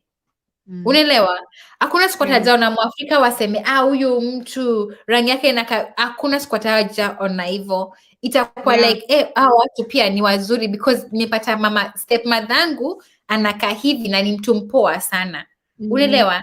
Hao watu hawatajaona Mwafrika akichichwa vibaya na wakapita because wanajua kona mmoja kwa nyumba yao. So I feel like ni mtu mpoa sana. I was telling my kids one day you'll be graduating and they will ask you to make a speech and the first thing you'll say, when I was growing up there was a black woman in that time. When you will be using me as a black woman it will be okay because you'll be saying there was a black woman in my house, she was very strict, but hiyo time ukisema ukiongeza ako ka black kwa woman itakuwa inamwiniwa. Yeah, itakuwa sawa. I'm a white boy who was raised by a black woman and I know how it feels because wanajuanga cinema strict. Yeah. I know one day when you graduate or you on your wedding or everything, I know mtanitaja siku moja because I want the best for you. Kukutaja because Mary you have played an important role in their life. Mimi ndio nawafundisha kuendesha bike. Wow. Mimi ndio nawafanyishanga animation na toys tu zao cause nilikuwa naambia baba wao ana provide, anafanya everything. Wakienda kwa mama yao ni ule waosha wafanyie nini, and I was like watoto si lazima mtoto kila saa kuone as a parent, wacha sometimes uact venye kama akili zao. So kama hao watafeel huyu anatuelewa kabisa. Unaona, ilifika time baba yao maybe anawasomea story.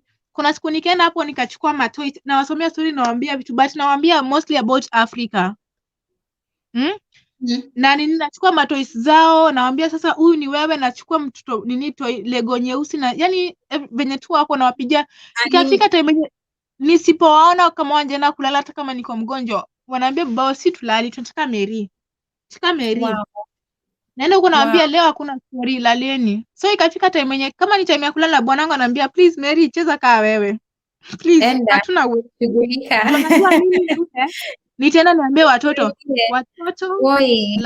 Coco is still not connecting. Kai.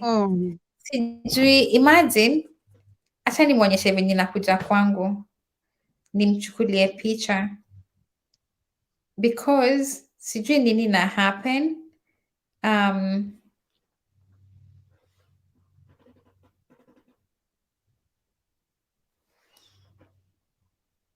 Coco angalia ID, nimekutumanisha venye na pia inakataa, sijui ni kwa nini nashinda imekataa.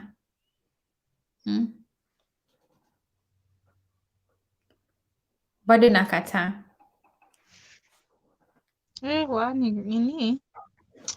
So mimi naweza sema like I think kupeana Coco ananiambia ame give up, imekataa. Hey poa Lindo. I don't know what's happening. Ona, wacha ni video call. Toke tu dakika moja alafu nimuonyeshe venye ataingia. Alafu ni video call nimuonyeshe nikiingia. Sawa. Okay. Coco, kama uko hapo nipigie simu. Nikuonyeshe sasa hivi and then unaweza join. Akwambie venye utafanya. Wacha nimpigie before. So me I feel like if you like nini ukipeana mtoto haraka to another person like legally na makaratasi. Aya, wacha nikuonyeshe. Sasa ndio hii na leave. I'm leaving. I don't know if you can see it vizuri. Wewe. Aya, unaangalia? Wewe. Focus. Jamani. We, commercial break guys, sorry. Una focus? Haina shida. Haya. Unaona hapo kwa X natoka sasa, nataka kurudi vizuri, sawa? Jamaneni, watu mko majuu hamna bundles kwa nini? Angalia Nelly, just leave 1 minute. Toka kidogo huko kwenye mixer, kuna makelele sio. Kwani mnadanganya tu mko majuu kumbe mko Kawangware?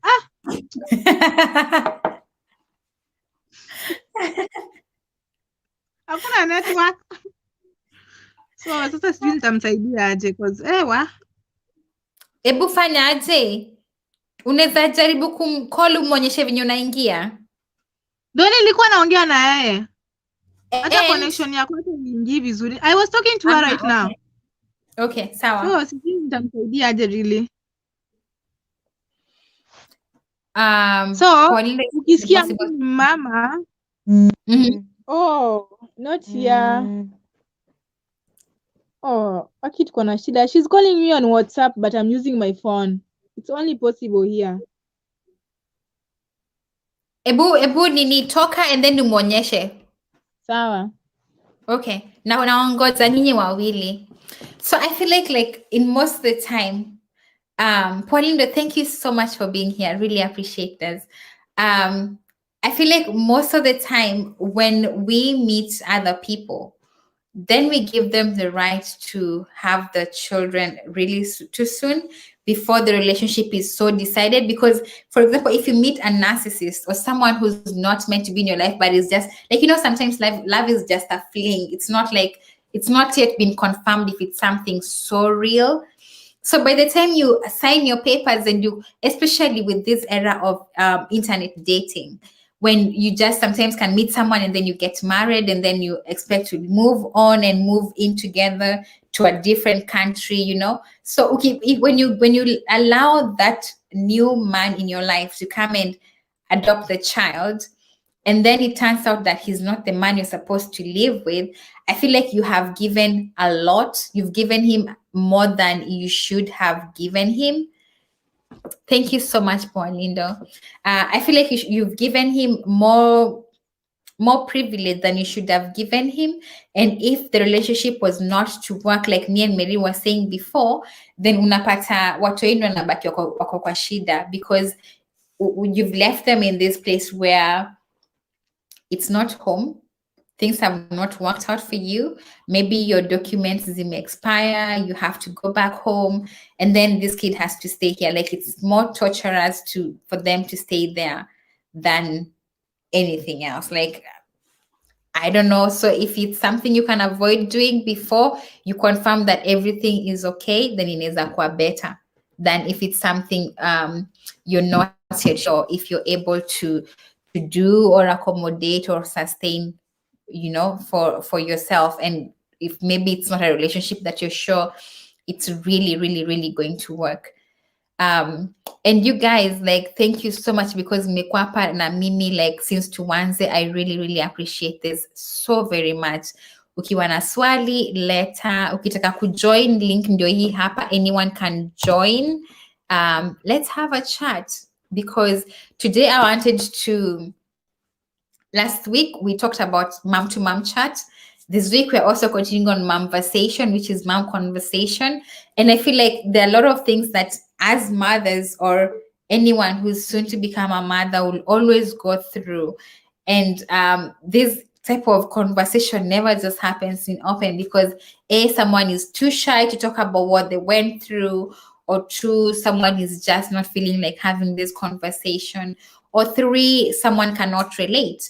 But then if we have this kind of conversation, then you're able to learn from my journey, you're able to learn from Mary's journey, and probably Coco's if she managed to join. So it's a lot of information in one place. Paulindo, you can still join even if you're not a mom. There's single dads, or what you think could be done better to improve life or family situation when people come together. As I was a mom, or I was a dad, and then I'm falling in love with a single woman or a woman with children, and we're coming together to raise a mixed family. So this conversation is for everyone. I just use moms because I've just seen me, Mary, and who else? And Coco. So the other aspect of it where there's now Coco is here again. It's disconnected. I don't know what's happening. Let's see if she comes back.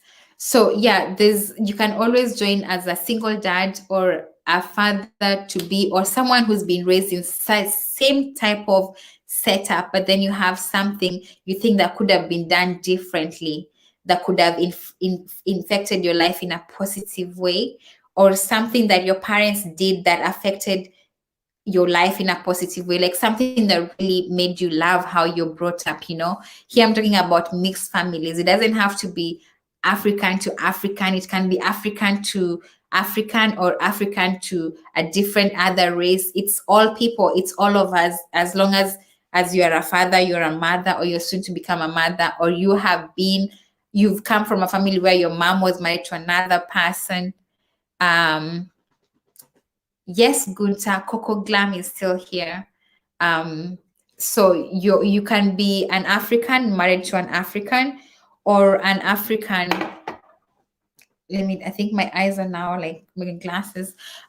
You can be an African married to an African, or you can be an African married to another type of race, or could be anybody. But this is a conversation that covers like a huge range of people, and if you can all just come together and talk about this, then it's much more better, because it kind of we're kind of like trying to help other people, or sharing the experiences that we've had that we think can be of good purpose and good reason to their lives, so that they're not able to do the same mistakes, or avoid or go through or learn the things we have learned along the way with regards to raising a family, or raising a mixed family, or interracial family, or just I'm a single mom, you're a single dad. We don't have to get married, but we can decide to raise our children together, where we share income. There's what is it called? Friends with benefits relationships. So yeah, everything matters at this point. Everything matters. Mary, you can come back in if Nani Coco is not. I don't know if it's network related, or I'm not sure what's really happening. Yeah, so it can be just anybody. And if you want to join, again, the link is right here where you're able to join through. And as I wait for my guests to come in, we had little Aya's um, message, which I have forgotten where I left it. But you can also check out Little Aya. If someone has the whole information, you can type it to me and then I can paste it here, please. And I really appreciate that. But yeah, if someone has the account details for Little Aya, you can type it to me and I can be able to share it right here. But also feel free to check Little Aya on Instagram. That's the Instagram name. And you can be able to help in any way possible, whether it's through spreading her information and her situation in the country where you live, because now social media is so big, we get to meet different people at different times. So it really help if you can be the voice of Mama Aya in the country where you are, by sharing on your stories, contributing, telling your friends, and also encouraging your friends to share more about Little Aya. And I think that would really be nice if we can do that. So Mary, you've also come like now show Coco the way utaingia tena, because it just showed me right now the same thing it was showing for Coco. And yeah, so I feel like when it comes to relationships, we need to fall in love, but also remember that as a single mom, there is your first love, which is your child, and then your second love will always be the man you met, and then God helps, everything goes well, then the children you'll have together, those will be like added other people into your life, but your child's interest must come first at all the time, because you can't leave you can only leave someone with the responsibility for a short time. But maybe it's still not connecting. Try tena. You can only leave your child with someone for a short time, but not all the time, you know. If it's, for example, what is it called, if it's, for example, yeah, their mom should really appreciate Mary's work so much, because what the gap she has filled in, those shoes are too big for anyone. Mary's still giving me the same thing. I don't know what the problem could be. Let me try and get my phone off the internet. My phone is out. Let's see. Try again. I've removed my phone from the internet. I think could be my network is from one yours, Kayole. So try again, we see. Then now I only have my laptop connected to the internet. Yeah, so what was I saying again? Um, yeah, you can only be a mom, you can only be their only mom, but then your mom or your parent can always play a motherly role to your children, but you are the only person who can play the role of mommy figure in their child better than anyone else. So like hata kama you're moving in with somebody, usimwache tu responsibility yote ya mtoto wako, like we chukua tukana, this is now mtoto wetu, hapana. And then another thing I wanted us to talk about is the fact that some people, mtoto akisha kuja kwa relationship, we force the children to call someone daddy or mommy, which is not right, because I feel like hawezi force mtu mwenye hajazaliwa na mtu amwite mam, you know. They can sometimes choose to call them by name, Nelly or Mary, for that case, let me use Mary's name, or Coco. And then maybe in future, they can maybe gradually grow to say, you know what, Uncle so-and-so or Auntie so-and-so. Or maybe they can just say stepmom Nelly or whoever. Or maybe when they grow up, they'll decide to just call you mommy. But it should be a natural thing, but not a forced conversation. So also like would encourage like, and I'm not saying this because I know, but then I'm saying this because I feel like as a mom right now, I know where the shoes, how the shoes fit. I not don't know everything, but I have an idea of how the shoes fit. And I feel like forcing a child to call another person, which I'll call a stranger, just because you fall in love with their dad or their mom or something, does not make you a parental figure to them, you know, because these are children you have found existing in this person's life. So I feel like we should give children ample time to know when to call someone daddy or when to call someone mommy, or when not to just emphasize on the fact that you have to call them some sort of name, because every name is okay. Mary mekubali saizi. Finally. Finally, I don't know what was the problem. Me too, I don't know really. Kuna I venye really don't. Coco, please just keep trying. Please don't give up, because marriage too was the same as yours, but then tena imekubali saizi. Please, mama Mary, anasema nilikuwa ati mama wao anafaa kuni appreciate, ananichukia kunichukia. Unajua akupende. ananichukia kwa sababu ana feel anytime watoto wangu wako huko wanashinanga Mary nani wanaongea more about hii family life ya huku, then ana feel like maybe hakuna Kenya anafanya. So siku hizi hata nikisikia watoto kwa background wanasema Mary apewa simu, huwa anakata. Yeah.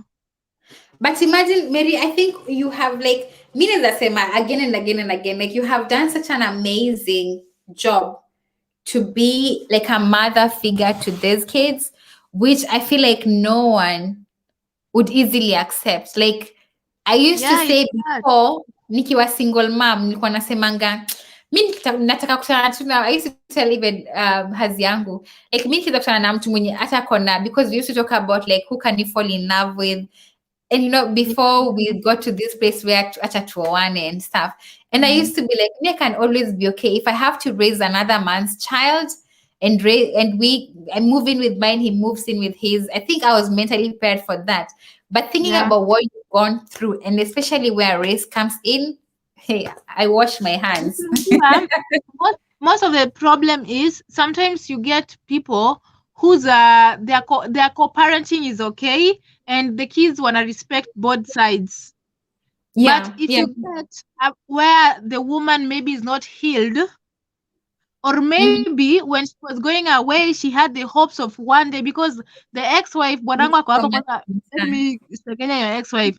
The ex-wife was still sometimes texting and saying, oh, let's get back as a family and raise the kids together. So it means that this was a person who thought, nitaenda nirudi. Yeah, And then yeah, sasa, bwana naye sasa ndiye ameleta Dolly, Samantha kwa nyumba. Saa hiyo ni depression times 2. yeah, I true. think this was her problem with me. Maybe And I think like alikuwa for them now, it anatamani looks sasa. like hakuwa move on kwa side yake. Yeah, And then there came a place where the husband, ama the ex, asha move on, Like he yeah. asha songa. And then the bad part is that they are happy na watoto wako kuna venye wanamconsider, so kuna Wanampenda pia pia. Yeah, namuunderstand inamuumanga. So niliambia bwanangu, watoto wakiongea kunihusu na kate, hata usipige tena, wachana tu na yeye, ana have those moments za kusikia vibaya that watoto wake badala kumiss kwa hizo mawiki mbili wajamuona, they are more of kuniongelea mimi, which yeah. kila mtu ako different. Siwezitaka akuwe perfect kama mimi. True, But true. And you have done a lot of work that she has yeah, to be also willing to do the same load of work you have done to be able to get the same type of love that you do get. yeah. Unaelewa? Like haiwezi tu So sema Mira amenifanyia kila kitu mi nitafit in. It's not possible. so unajua okay, na understand, unajua watu akienda huko amewamiss, ana time ya kuwa ni hata wakikosa, yeye anaangalia the fact that I miss them, I need to be with them, niwaonyeshe mapenzi, lakini anataka anafaa kuinvolve nini watu unakaa nao unawaongelesha, usiwaulize familia hiyo ingine, kwa sababu mimi most of the time sometimes I was even telling the kids good things about their mother. Nawaambia Yeah, mnajua amna grandparents wawili peke yake wa baba yenu, pia wa huko anafaa kukuambia nini, unaona, as in yeah. naonyesha that niko saidi ya mama yenu, hata kama mume grow up mkiambiwa ni mbaya, huyu akisema huku ni mbaya, but mimi niko na saidi, kwa sababu mimi pia ni Saidia mwanamke. mama yako pia. Yeah. Unaambia mama yenu ni mzuri, mlifanya nini na mama yenu, unaona, niko na hiyo, nataka kujua na nataka kuonyesha that pia mimi si ati nachukia mama yao. True. Nataka pia wakienda kwa mama yao wa learn about ile family. Unajua watu wangu by then nimenotice juzi hapa hawajui kama hiyo side nyingine hata wako na family apart from huo mama. Sijui kwa nini. So nilikuwa nawaambia, hebu niambie members of family, wananiambia but wananiambia wa huku. Wa huku peke yake. Nikamwambia Saidia mama yao, kuna mama ya mama yao and nikwambia pia hiyo side nyingine kuna kuanga na vitu kama hizo, kuna anko bado ya hiyo side nyingine, kuna whatever ya hiyo side nyingine, na nikamwambia this time nawapatia mtihani, mkienda kwa mama yenu muwaulize hizo vitu, unaona. So Coco maybe is here. Finally. Hey, finally. What? Wewe ni kama mvua ukambani upatikani. Na mbona Coco, sasa bless us sionekani with your sura? face, please. Kwa nini? Mimi sijioni hapa. Nyinyi mnaniona? Hapana, haujaleta sura. Mike, nini kamera yako iko off, I think. Sitaki hata kugusa kwa sababu I don't want troubles. Okay, no worries. Bibi. Haki nimesweat mpaka nimepigia my brother nikamwambia hebu nisaidie na nini na nini. Oh my God. Ila Bless you, pepo ishinde katika jina la Yesu because Shidwa. Ishindwe. And thank you guys for your patience. Thank you for your patience, guys. You are so patient too because you have tried and tried and tried and now you're in and I'm so happy. Like you made it, you know? Oh, I'm so glad. I'm so glad. I'm so happy. I really love the conversation because I think really introduce yourself Kwanza. Sorry? Introduce yourself Kwanza. and Yes. then we continue the conversation. So, guys, my name is Official Coco Glam. I'm a mother. I'm a single. Single. Is it even an introduction? I'm a single parent of 3 kids, and yes, I'm just managing life here, and And I also a just love. YouTuber. Yes, I'm also a YouTuber, and yes, an entrepreneur. I have my own brand of lashes, and I do sell hair as well. And I really love this conversation because most of the things that you guys are talking about, I've gone through them. And I think it's always good to share my experiences because I believe that it will help somebody somewhere. And that Yes, is true. why I wanted so badly to have to be in this conversation. Thank you so much. Thank you so much.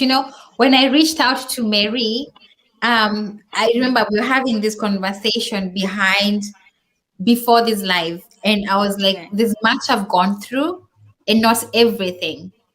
And there's much Yes. she's gone through and not everything. And there's still a shoe, which is now which what you've gone through, and still not everything. But we can all bring this to the table and Mm. encourage or share a light to someone else who or ever or is in this situation at the same time. Yes. Yeah. Mm. That's true. That's true.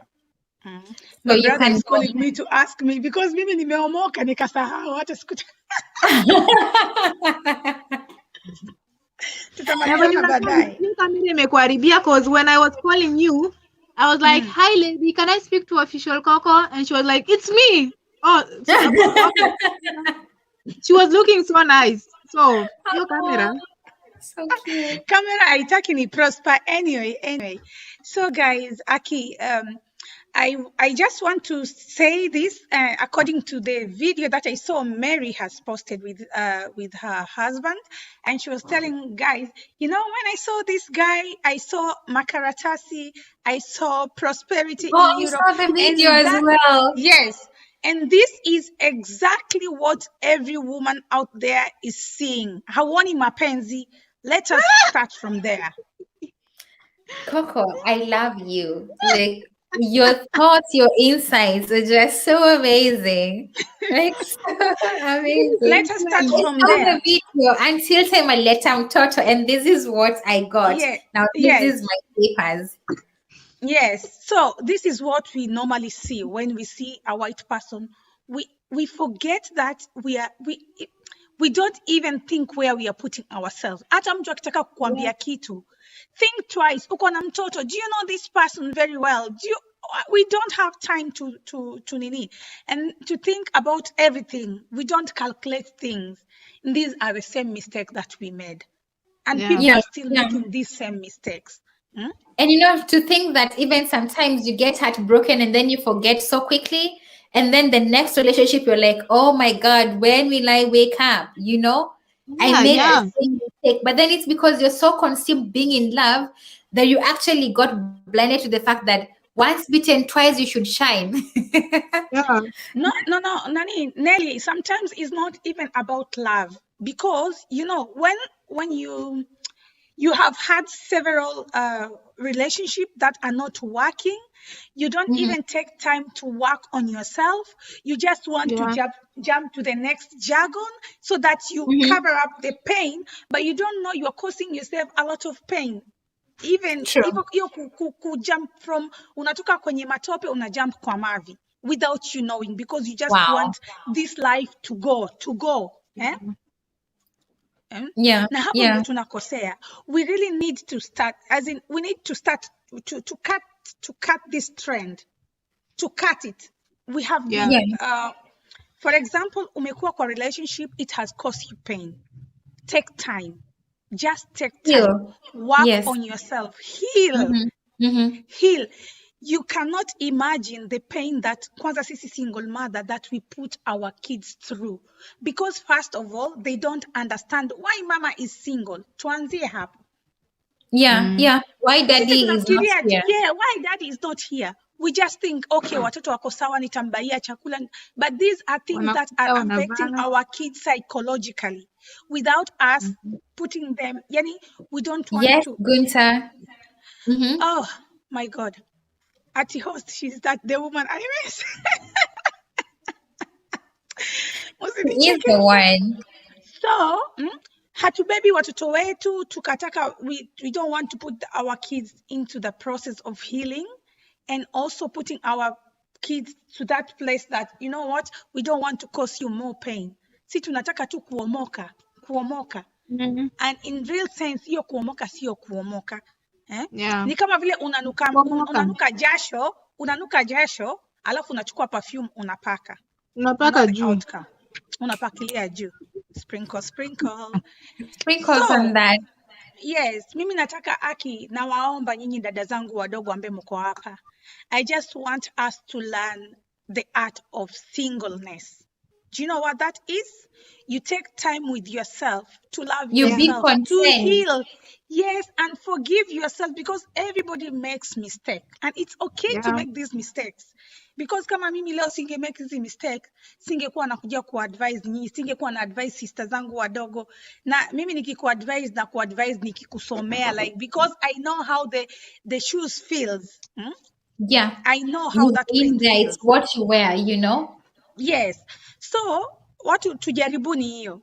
You know, once you start this journey, jana tulikuwa tukiongelea hii mambo ya finding yourself. You think that you need to heal. But when you're starting to heal, you will find out that you need to start loving yourself. Once you start loving yourself, you'll find that you are worthy. True. When you know your worth, you will understand that there's some type of way that somebody don't need to talk to you. You start becoming a boss of your own Yes. self. Yes. Coco, you know, let me add something. When it comes to, I think I shared this last year about, and this was when Corona started. And I feel like most of the time we run away from ourselves, especially when we become parents. True. Because it's all Very about true. my child, until you're also running away from you yourself as a person. Not because just because of social media, because I feel like if you're single, it's easy to run away from yourself to go to social media. But then if you're a parent, it's so easy for you to run away from yourself and go to your children. So the only thing you're living for is your child, and then you forget yourself. And then when this happens, when you meet someone else, you've never known how to be alone and think for yourself as a person. What's good for me, myself as Nelly, you know? I do sometimes say I feel free to go out and be with myself. And I do say it very plainly in my house. I need my me time. Time. Like not just you all the time. And I feel like the contributing factor to all of this is the way we are raised back at home is that we need a provider. And we always constantly want to be ticks. That once you stick, you don't leave. Hata kama unatitiwa vibaya. Because tumefundishwa mwanamke ni kulinda nyumba, kulea watoto, kusatisfy mwanamke. But Nelly, let me just add something on what you're saying. Unajua, we normally start instead of taking the steps, we jump from 0 to 5. Always like, unaona kuna shida, alafu unasema, okay, you are in a relationship, and then you start saying, I need my me time. But in that me time, bado hujajifind, you have not find yourself. Hapo ndio kuna shida. Yeah. Hapo ndio kuna shida. Once we get all this together, the art of loving yourself and being alone and being you and having to provide for yourself for you, yani hata kama hauna mtu, you know, I'm cool, I can pay my bills, I can do my own thing, I don't need anybody to feel the way I feel, I don't need compliments for people to make me feel good, I don't need that, I know who I am. Na si need mtu yoyote. So at the moment that you say I want my me time, unajua okay, When I have this me time, I know I will go to the spa. I don't even need your money. I will go and pay myself. If I have somebody who will give me, then well and good. So Yeah, hapo ndio true. kuna shida. You find people, wewe uko na shida, you have a problem. You get into the relationship, the other person also have a problem. Munaleta problems pamoja. Munaoa shida. Alafu then Shida ndio shida ndoa juu ya mtoto wa shida. kwanza. No, about Eh. that, there's a time mimi na bwana wangu tulikuwa na kavita fulani by the way, and tukaambiwa tu separate. So mimi nikaenda kukaa kwa hoteli Hiyo and nakumbuka hiyo time. najua napenda watoto wangu but I've never felt free. Yani nilifeel ni kama nilikuwa nakuja hivi imagine na sasa na ujue ndio ujue mimi ni mama mbaya. Alikuwa jela na akatolewa. Nimeacha mtoto mdogo home. But sijawahi feel, yani nilikuwa natembea hivi kwa barabara na feel kusmile, na feel sina, nakuja kwa room yangu hakuna kelele, natandika nini, natengeneza nini, hakuna mtu mwenye anakuja kutoanisha. I was not screaming, nilifeel kitu inaitwa peace. Yes. Wow. Kwa sababu nikiwa hapa, hata venye niko na nyinyi hapa, kuna mtu atakuja apige mlango au bwanangu awashe sijui nini akuje, babe umeona kiberiti, umeona nini, tunataka unaacha jiko sanga, unaona. But huko nilikuwa nakaa peke yangu, natoka nanunua food nikijua mimi ndo nakuja kula peke yangu, hakuna watoto, hakuna bwana. Trust me, nilikuwa na miss watoto wangu, nalala hivi sina, niko na stress wanaendeleaje, but at the same time na feel niko na mimi peke yangu na nika feel vizuri sana. Nikipata do hiyo time tulikuwa tumeseparate na bwanangu, so financially si yuko poa sana. Nikipata pesa nikajua hadi kwenda kwa duka na pesa kiasi, but kufanya shopping na itoshe na nibaki mpaka na 2 coins. But nikiwa hapa bwanangu ananipea. That's ananipatia credit card yake, naenda mpaka na overspend, na kuja tunagomana, inaisha. Nikipatiwa coins nimejua kutumia coins juzi kwa nimekuja huku juzi. Nikipatiwa coins nazitupa hapo, coin ya 2 euro unaweza pata hapa kwa nyumba hapa chini ka 5 euro na unatupata tunatembea tuko free. But venye nilienda kukaa peke yangu nilijua value hata ya 1 euro. The worth of every coin. I want to add something. Mary, wacha ni add kitu kimoja. Yeah. Mary, wacha ni add whatever Mary is saying. So that is what you get, what you build when you start learning how to be single. Single, si ati you are not married ama nini. Single wewe mwenyewe, singleness. I'll not call it single, but singleness. Unajijua, you will value singleness. You hata kama uko married ama nini, saa nyingine unaweza kuchukua break na mtu wako. Sasa let us practice singleness kama kuna kuwa na shida. Kila mtu asurvive kivyake, pia itasaidia relationship to know the value of the other person, to know what you will miss, to know what you know and what the other person doesn't know. And you will find yourself, you will find peace. Once you find peace, you'll find everything. You will find happiness, you will find money, you will find everything. Relationship ni kama hii. This is an empty glass, ndio? I have to pour into it. I'll drink this water. When it's finished, I still have to pour in. You need to pour into yourself. If you're not doing anything that feeds into who you are and your personality, even if it's your marriage, your children, it's going to drain you. Yes. As soon as you forget feeding who you are, it's going to drain you completely. Like completely. And I feel like most of the time what happens is we are so keen, like I think especially acha tuongele, because now it's like mama na baba nyoko peke yao. We were so keen on having someone in our life, a man, a figure, a woman figure, that we felt so safe around them that when they leave, and they feel that society also feels like once you get to a point where you have a child, you need to be with another person of your opposite sex or same sex that you share the same responsibility with. Then una feel like, hey, niko peke yangu. For me, I've never felt single than time nilikuwa niko na mtoto. Ilikuwa like, oh, I'm a single mom. Like now in a sinking. Unaelewa? And it's something I've never had to think about in my life because I was never so needy of love until time nilikuwa mama. Then I noticed, hey, how am I going to raise this kid? But then I think for me at the same time, the amount of heartbreak and just the pain that came with it, I was never in a hurry to fill in the space, because there was also every question you're asking yourself, is it right? Is it whatever? But then I feel like many people are so much in a hurry to fill the space of huyu mwenye ametoka, replace them, so that it doesn't look like you're empty.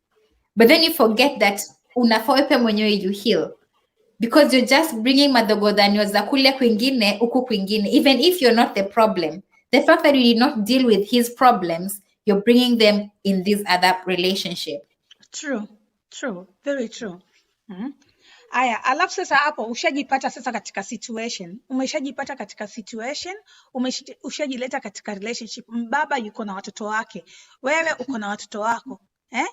Guys, acheni niwaambieni, watoto they didn't choose. Hata mtoto wako mwenyewe hakuchoose kuzaliwa na wewe na babake asikue hapo. Let us be kind. Yeah. Let us be kind. Kuwa tu, unajua watu wanapenda sana kuinsight. Hata utaleaje mtoto huyo mtu mwingine hivyo? Sijui nini. Unajua? Kuwa be the bigger person. It won't haita kuchambua ngozi. Yeah. Haita kutoa macho. In fact, it will make you a better person. Yes. It's part of the healing Very process. true. It is Very part of true. the healing process. Chukua wale Alafu watoto wengine.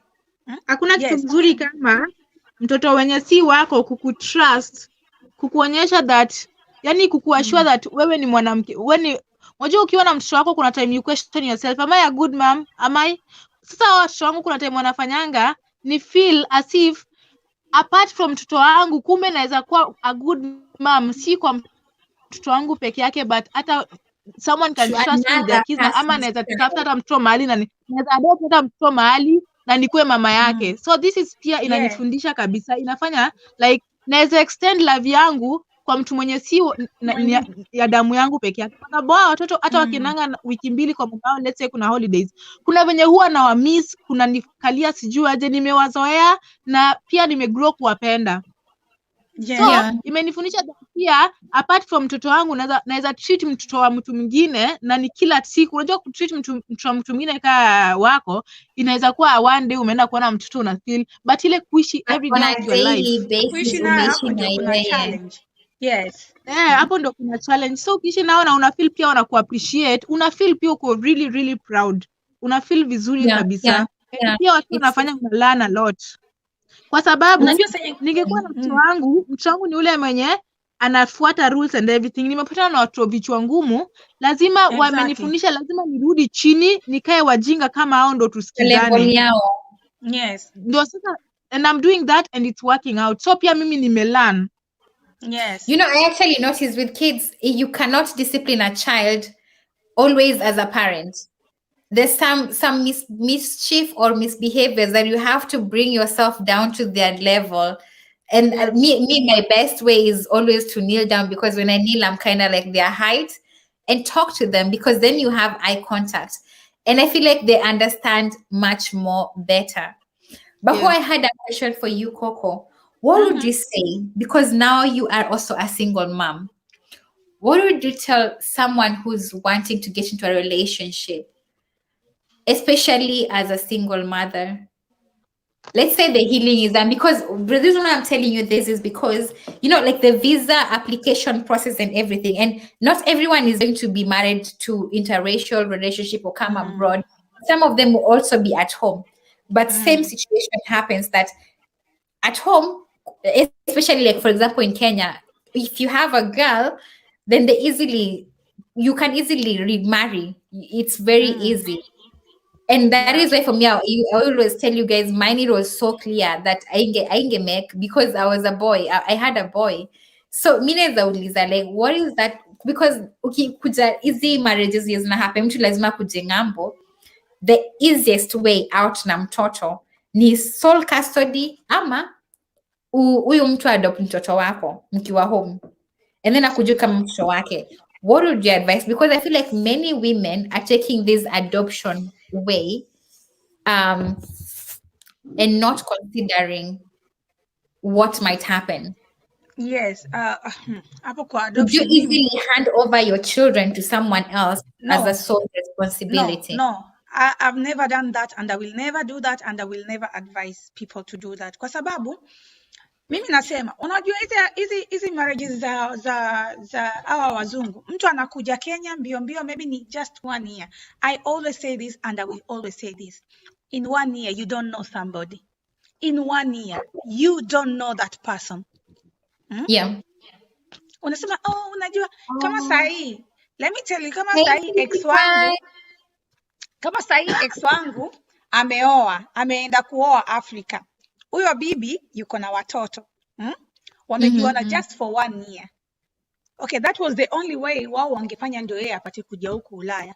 Mimi nikiwa advisor nikisema okay, kama imeshindikana, but mimi niliambia huyu dem option ni hizi 2. Kuja kwanza uone hii maisha ambayo iko hapa. Uone huyu mtu anaishi vipi. Uone ukikaa naye only 3 months, kwa sababu hii baby I need this anakutumania uko Africa, it's blinding. Inaitwa honeymoon stage. Yes. Hiyo bado huwezi sema unajua mtu, kwa sababu kama uko mbali na mtu atakufanyia kila kitu ambaye he will do everything.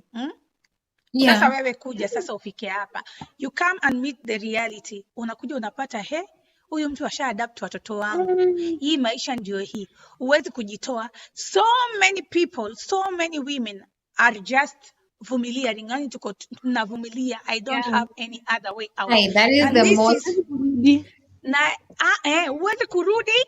Umefika kwa nchi, you've got into a country, you don't know the language, you don't have friends, you don't have family, you don't know who to trust. Mtu ambaye uko naye ni huyo tu ambaye ameshakuweka katika situation ambaye you cannot take yourself out of it. Wewe ushapeana watoto wako na umeshatangaza kesi umeomoka na Kenya ushasema umeomoka. Guys, mimi hata sijui vile, mimi nitawaambia ni old fashion. Mimi I did all these mistakes, but I could mistake kila ambaye sikufanya, and I always thank God niyo kupeana watoto wangu, hata sijui adoption, sijui atakuwa automatically Europeans, sijui sasa. No, that one I did not. I think many times we think in terms of papers, and not every mom looks for giving their children the future they deserve. You know, you want to give them the best, and it's every mom who does that. You understand? But then I feel like it gets to a point where the future and what you're risking is way. It's too much. You're risking a lot. Imagine, I usually say, for example, your child amebaki huku, you have to go back home because you guys did not make it together. Your child imebaki ni mtoto wa huyu mtu, mali ya serikali sasa. What damage are you causing to that child bila kujua? Let me tell you one thing, Nelly. Unaona sasa kama nitakupatia situation ambaye mimi mwenyewe nimeshawahi kuiona. Kuna dem aliyepatia watoto wake kwa bwana, aliadapt. Wakaanza kukosana. Kukosana, uko katika relationship na mtu ambaye anakuprovidea kila kitu. Kila kitu, anakuambia hata baby you don't need to go and work because I'm providing anything, wewe kaa hapa ule watoto. Unasema sasa watu wengine pia wanakuambia na hii tabia ya watu wa Kenya kuambia shukuru umepata bwana mzuri anakuprovidea kila kitu, vumilia. Hakuna kuvumilia. Ni right yako. It is his right. If you are not working, yeye akuprovidie. And when things are not going the way that you want, have that courage to leave. Repeat. When I'm not working, it is your right to take care of me. When a woman is not working and she's living under your roof, it is your right as a man to provide. If you don't provide for her, then who will? Unataka aende akafanyie huko my mouth. Unataka akunini? Mwanamke atoe pesa wapi? Jamani. Atoe pesa wapi? So and I feel like when it comes to especially like ndoa, even if someone is good enough, you need to know when it's enough to leave, you know, when it's time to leave and when it's time to stay. That kama imeisha hata kama nakupatia kila kitu, and you be free to tell your parents or whoever, yangu na ya huyu mtu kameisha hivyo. Like it was good while it lasted, but that's then, because I feel like it's the reason why watu wengi sana wanajua watu wanapata depression. Unajua sababu gani, Nelly? Nelly, wewe unajua umevaa kiatu, you are in a situation that wewe mwenyewe ndo unaijua. Unajua mimi, when my friends comes to me and tell me, unajua nini Coco, mimi right now relationship is not working, nitamwambia kitu kimoja, wewe ndio unajua mahali ambayo you feel comfortable, wewe ndio umevaa, you are the wearer of the shoes, so you know pali umebanwa. Na mimi mamangu aliniambia kiatu ikikubana sana huwezi tembea nayo. So if you're still giving yourself excuses, bado ana provide ile, bado hujabanwa, unanielewa? But also na hiyo time ya kutaka kutoka, you have to plan yourself. Plan yourself. Usiaika katika relationship too comfortably ati poleni, acha nitoke kiasi. Usiaika katika relationship comfortably ati bwana ananiprovidea, mimi sitaenda kufanya kazi. Let me tell you, kazi yako ndio itakuwa pila ya kushikilia when things are trembling, venye vitu zinakuwa, kukikuwa na earthquake, hiyo kazi ndio utaishikilia. Fanya kazi, eka pesa yako, yeye anafaa kukuprovidea. Hata kama unafanya kazi, anafaa kukuprovidea kwa sababu yeye ni mwanamume ndani ya nyumba. Wacha watu waache kutoa hiyo mentality. Na mimi I find it very important that ukikuwa katika relationship na mtu, uwe uko married ama tu mko tu ile come stay, mnakuwa na cooperation ya kila kitu.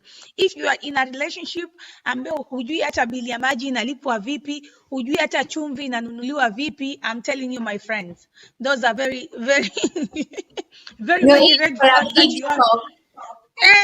Guys, you have to know bill inalipwa aje. Hata kama wewe ndio ulipo, unamuuliza huwa ni pesa ngapi na huwa inalipwa vipi, ni kampuni gani, ndio you learn. Lazima katika relationship ukiingia kwa relationship na mtu, one, usijisahau kile uliendea shule ukajua, because your parents ever spent a lot of money to take you to school. Two, when you move to a new country, don't forget that things do change.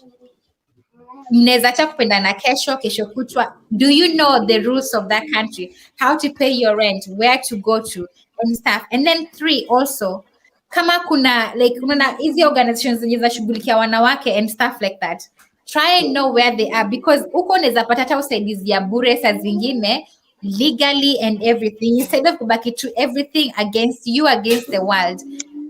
Alafu unaamua kujiua. Be informed. Kuwa informed in everything. Kuwa informed venye nyumba inakuwa run hapo nyumba yako. Watu wengine nyumba ni zao, wanaishi na mabwana, lakini hawajui hata sasa nini hapo kukiwa na ile inaitwaje maintenance. No, kukiwa na ile circuit short ile huwa inafanya nini yote inazima kwa nyumba, hujui hata unaenda kuwasha wapi, bwanako ameenda kazini, hujui hiyo siku utapika. Me, my friend, I used to know everything. It's important. It is very important. Inakufanya sisi ni wanadamu wote, in as much as you want to call yourself strong ama nini, lakini sasa ile unaenda katika, when you go through this separation and all this yani you go through a lot. Hata kama unataka kupaint ile picha wewe ni mtu strong, but kuna vitu tu zitakuwa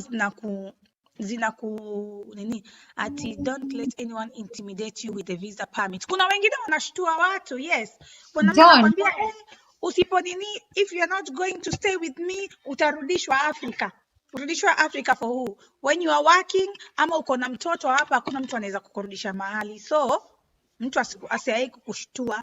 And especially like if you come into another country, you learn the language, for that anything they say unaweza elewa. I think that is the very first step.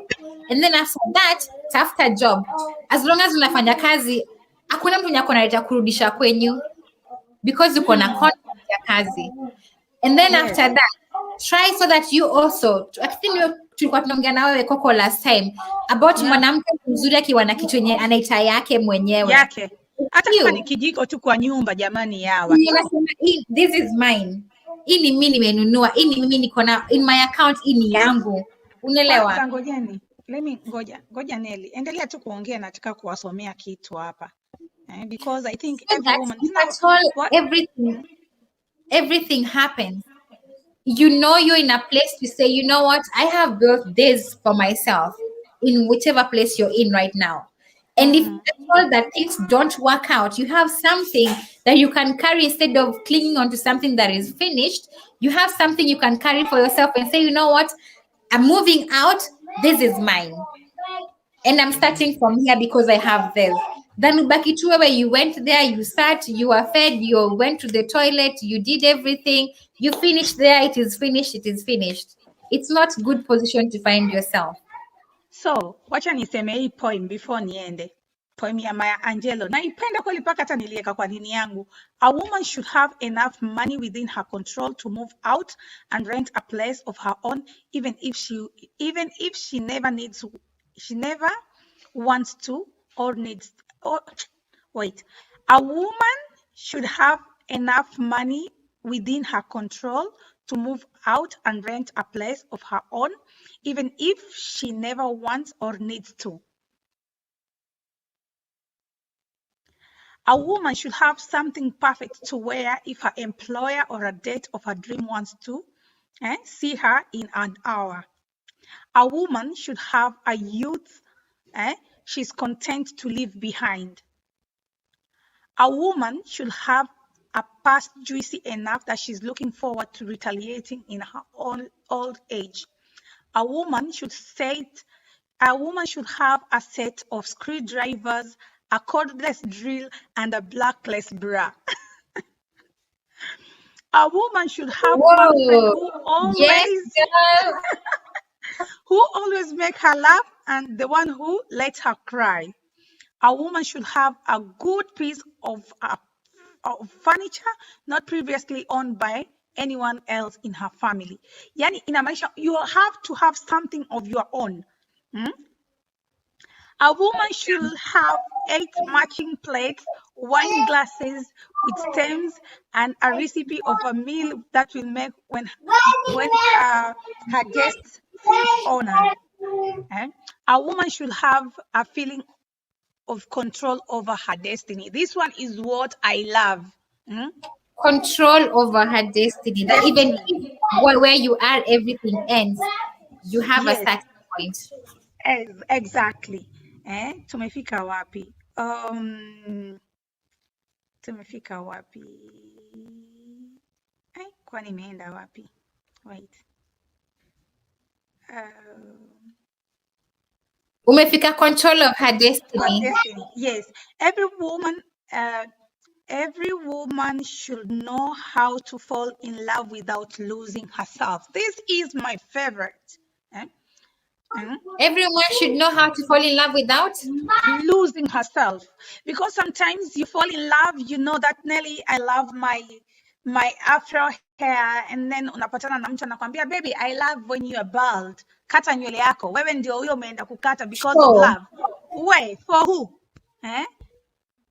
And then every woman should know how to quit a job, break up with a lover, and confront a friend without ruining the friendship. True. To still be in a place where you can still talk. You can still talk. Every woman should know when to try harder and when to walk away. You actually reminded me of the song. You got to know when to hold them. Know when soldiers. Every woman should know that she can't change the length of her curve, the width of her hips, and the nature of her parents. True that. True. Every woman should know that her childhood may not have been perfect, but it's over. Leave it there. Start anew. It is never too late to start. Every woman should know what she would and wouldn't do for love or more. You should have boundaries. Have boundaries in everything, friendship, love, work, anything. Kuwa na boundaries. That from ikifika hapa Ni hauvuki mwisho. kwenda huku, hapa ndio Yes. mwisho. However Yes. good it is, when it gets here, umefika mwisho, it's done. Yes. Every And woman also should have know grace. how to live alone, even if she doesn't like it. Tumeenda wapi kwa singleness? Kule. Kule mahali tulikuwa tunaongelea mahali tulianzia before tukuwe na watoto. Yes. Every woman should know whom she can trust, whom she can't, and why she shouldn't take it personally.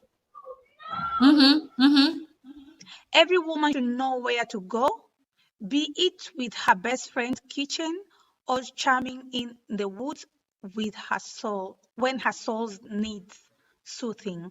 So hiyo nini iko kwenye nini yangu, iko kwa Instagram yangu. You go copy paste, you print it out, put it next to your bed, read it every day.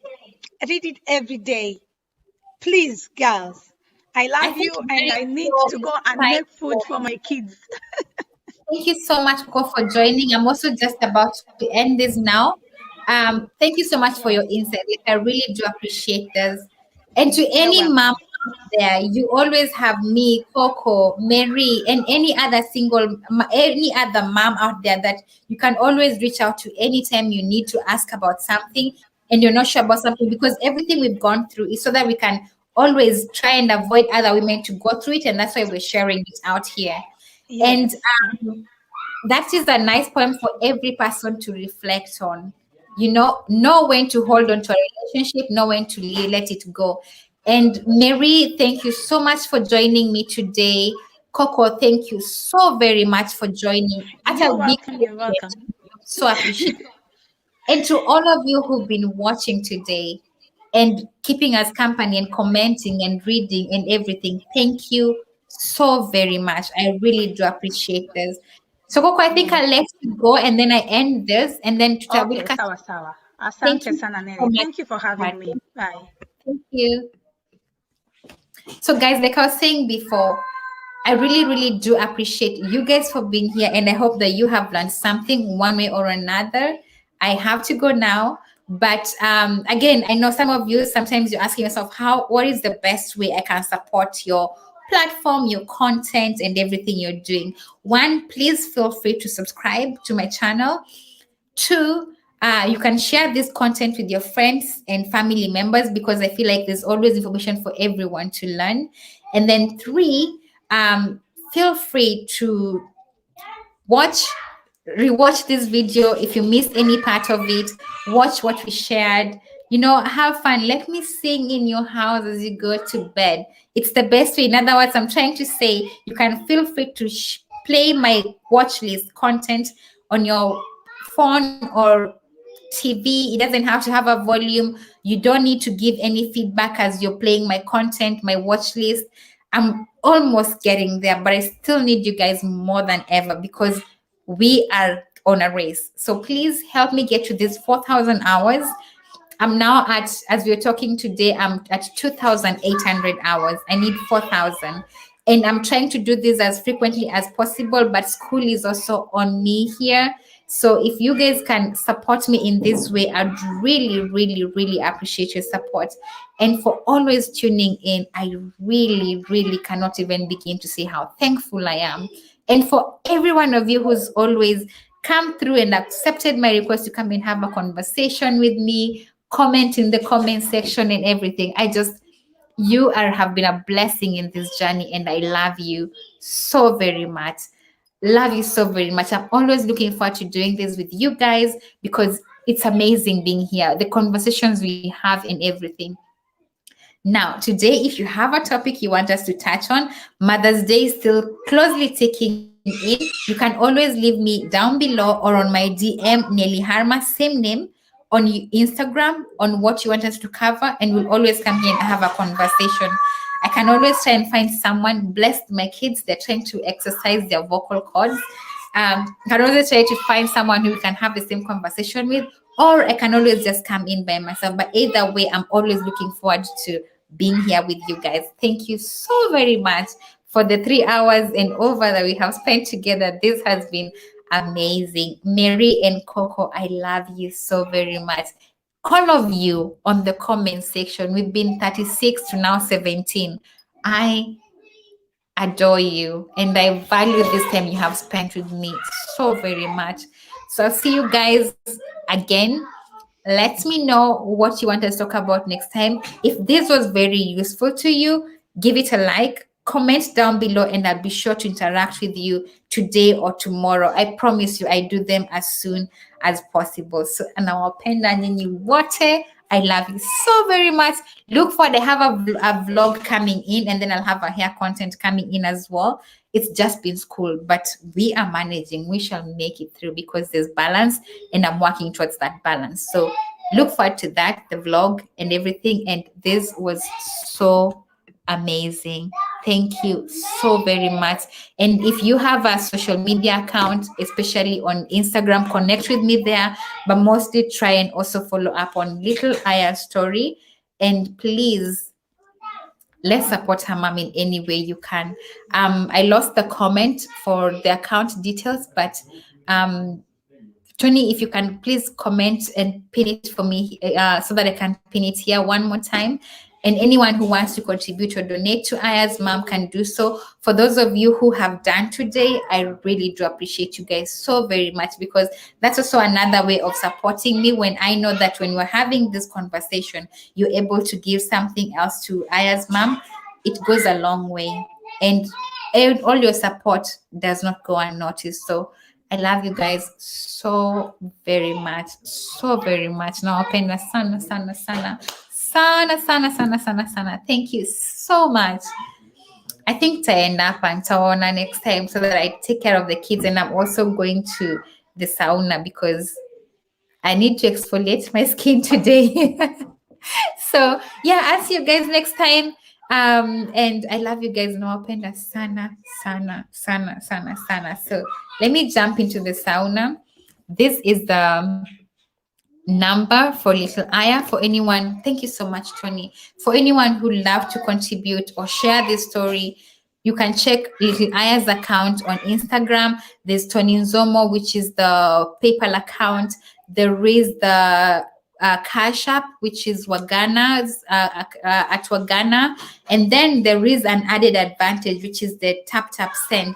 And Tap Tap Send, the advantage of using Tap Tap Send is when you use the code Kiki254. Again, Kiki254.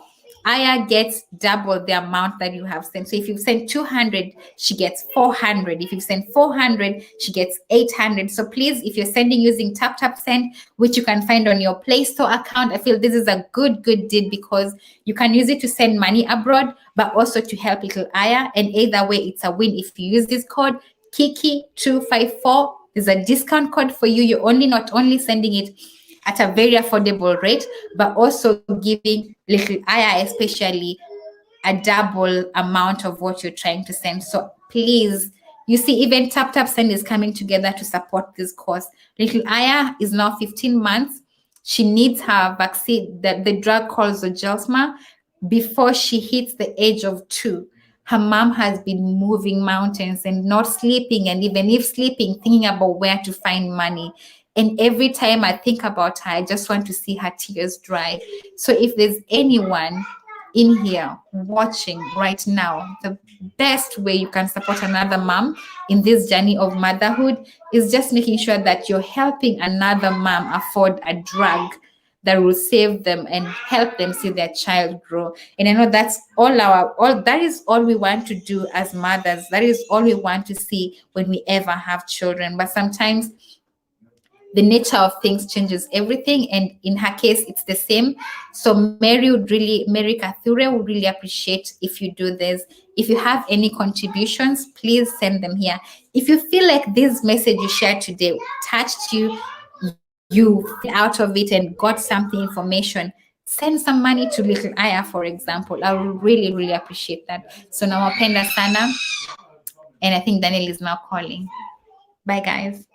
Mwah. I'll see you guys next time. I love you so very much. Nawapenda sana sana sana. Bye.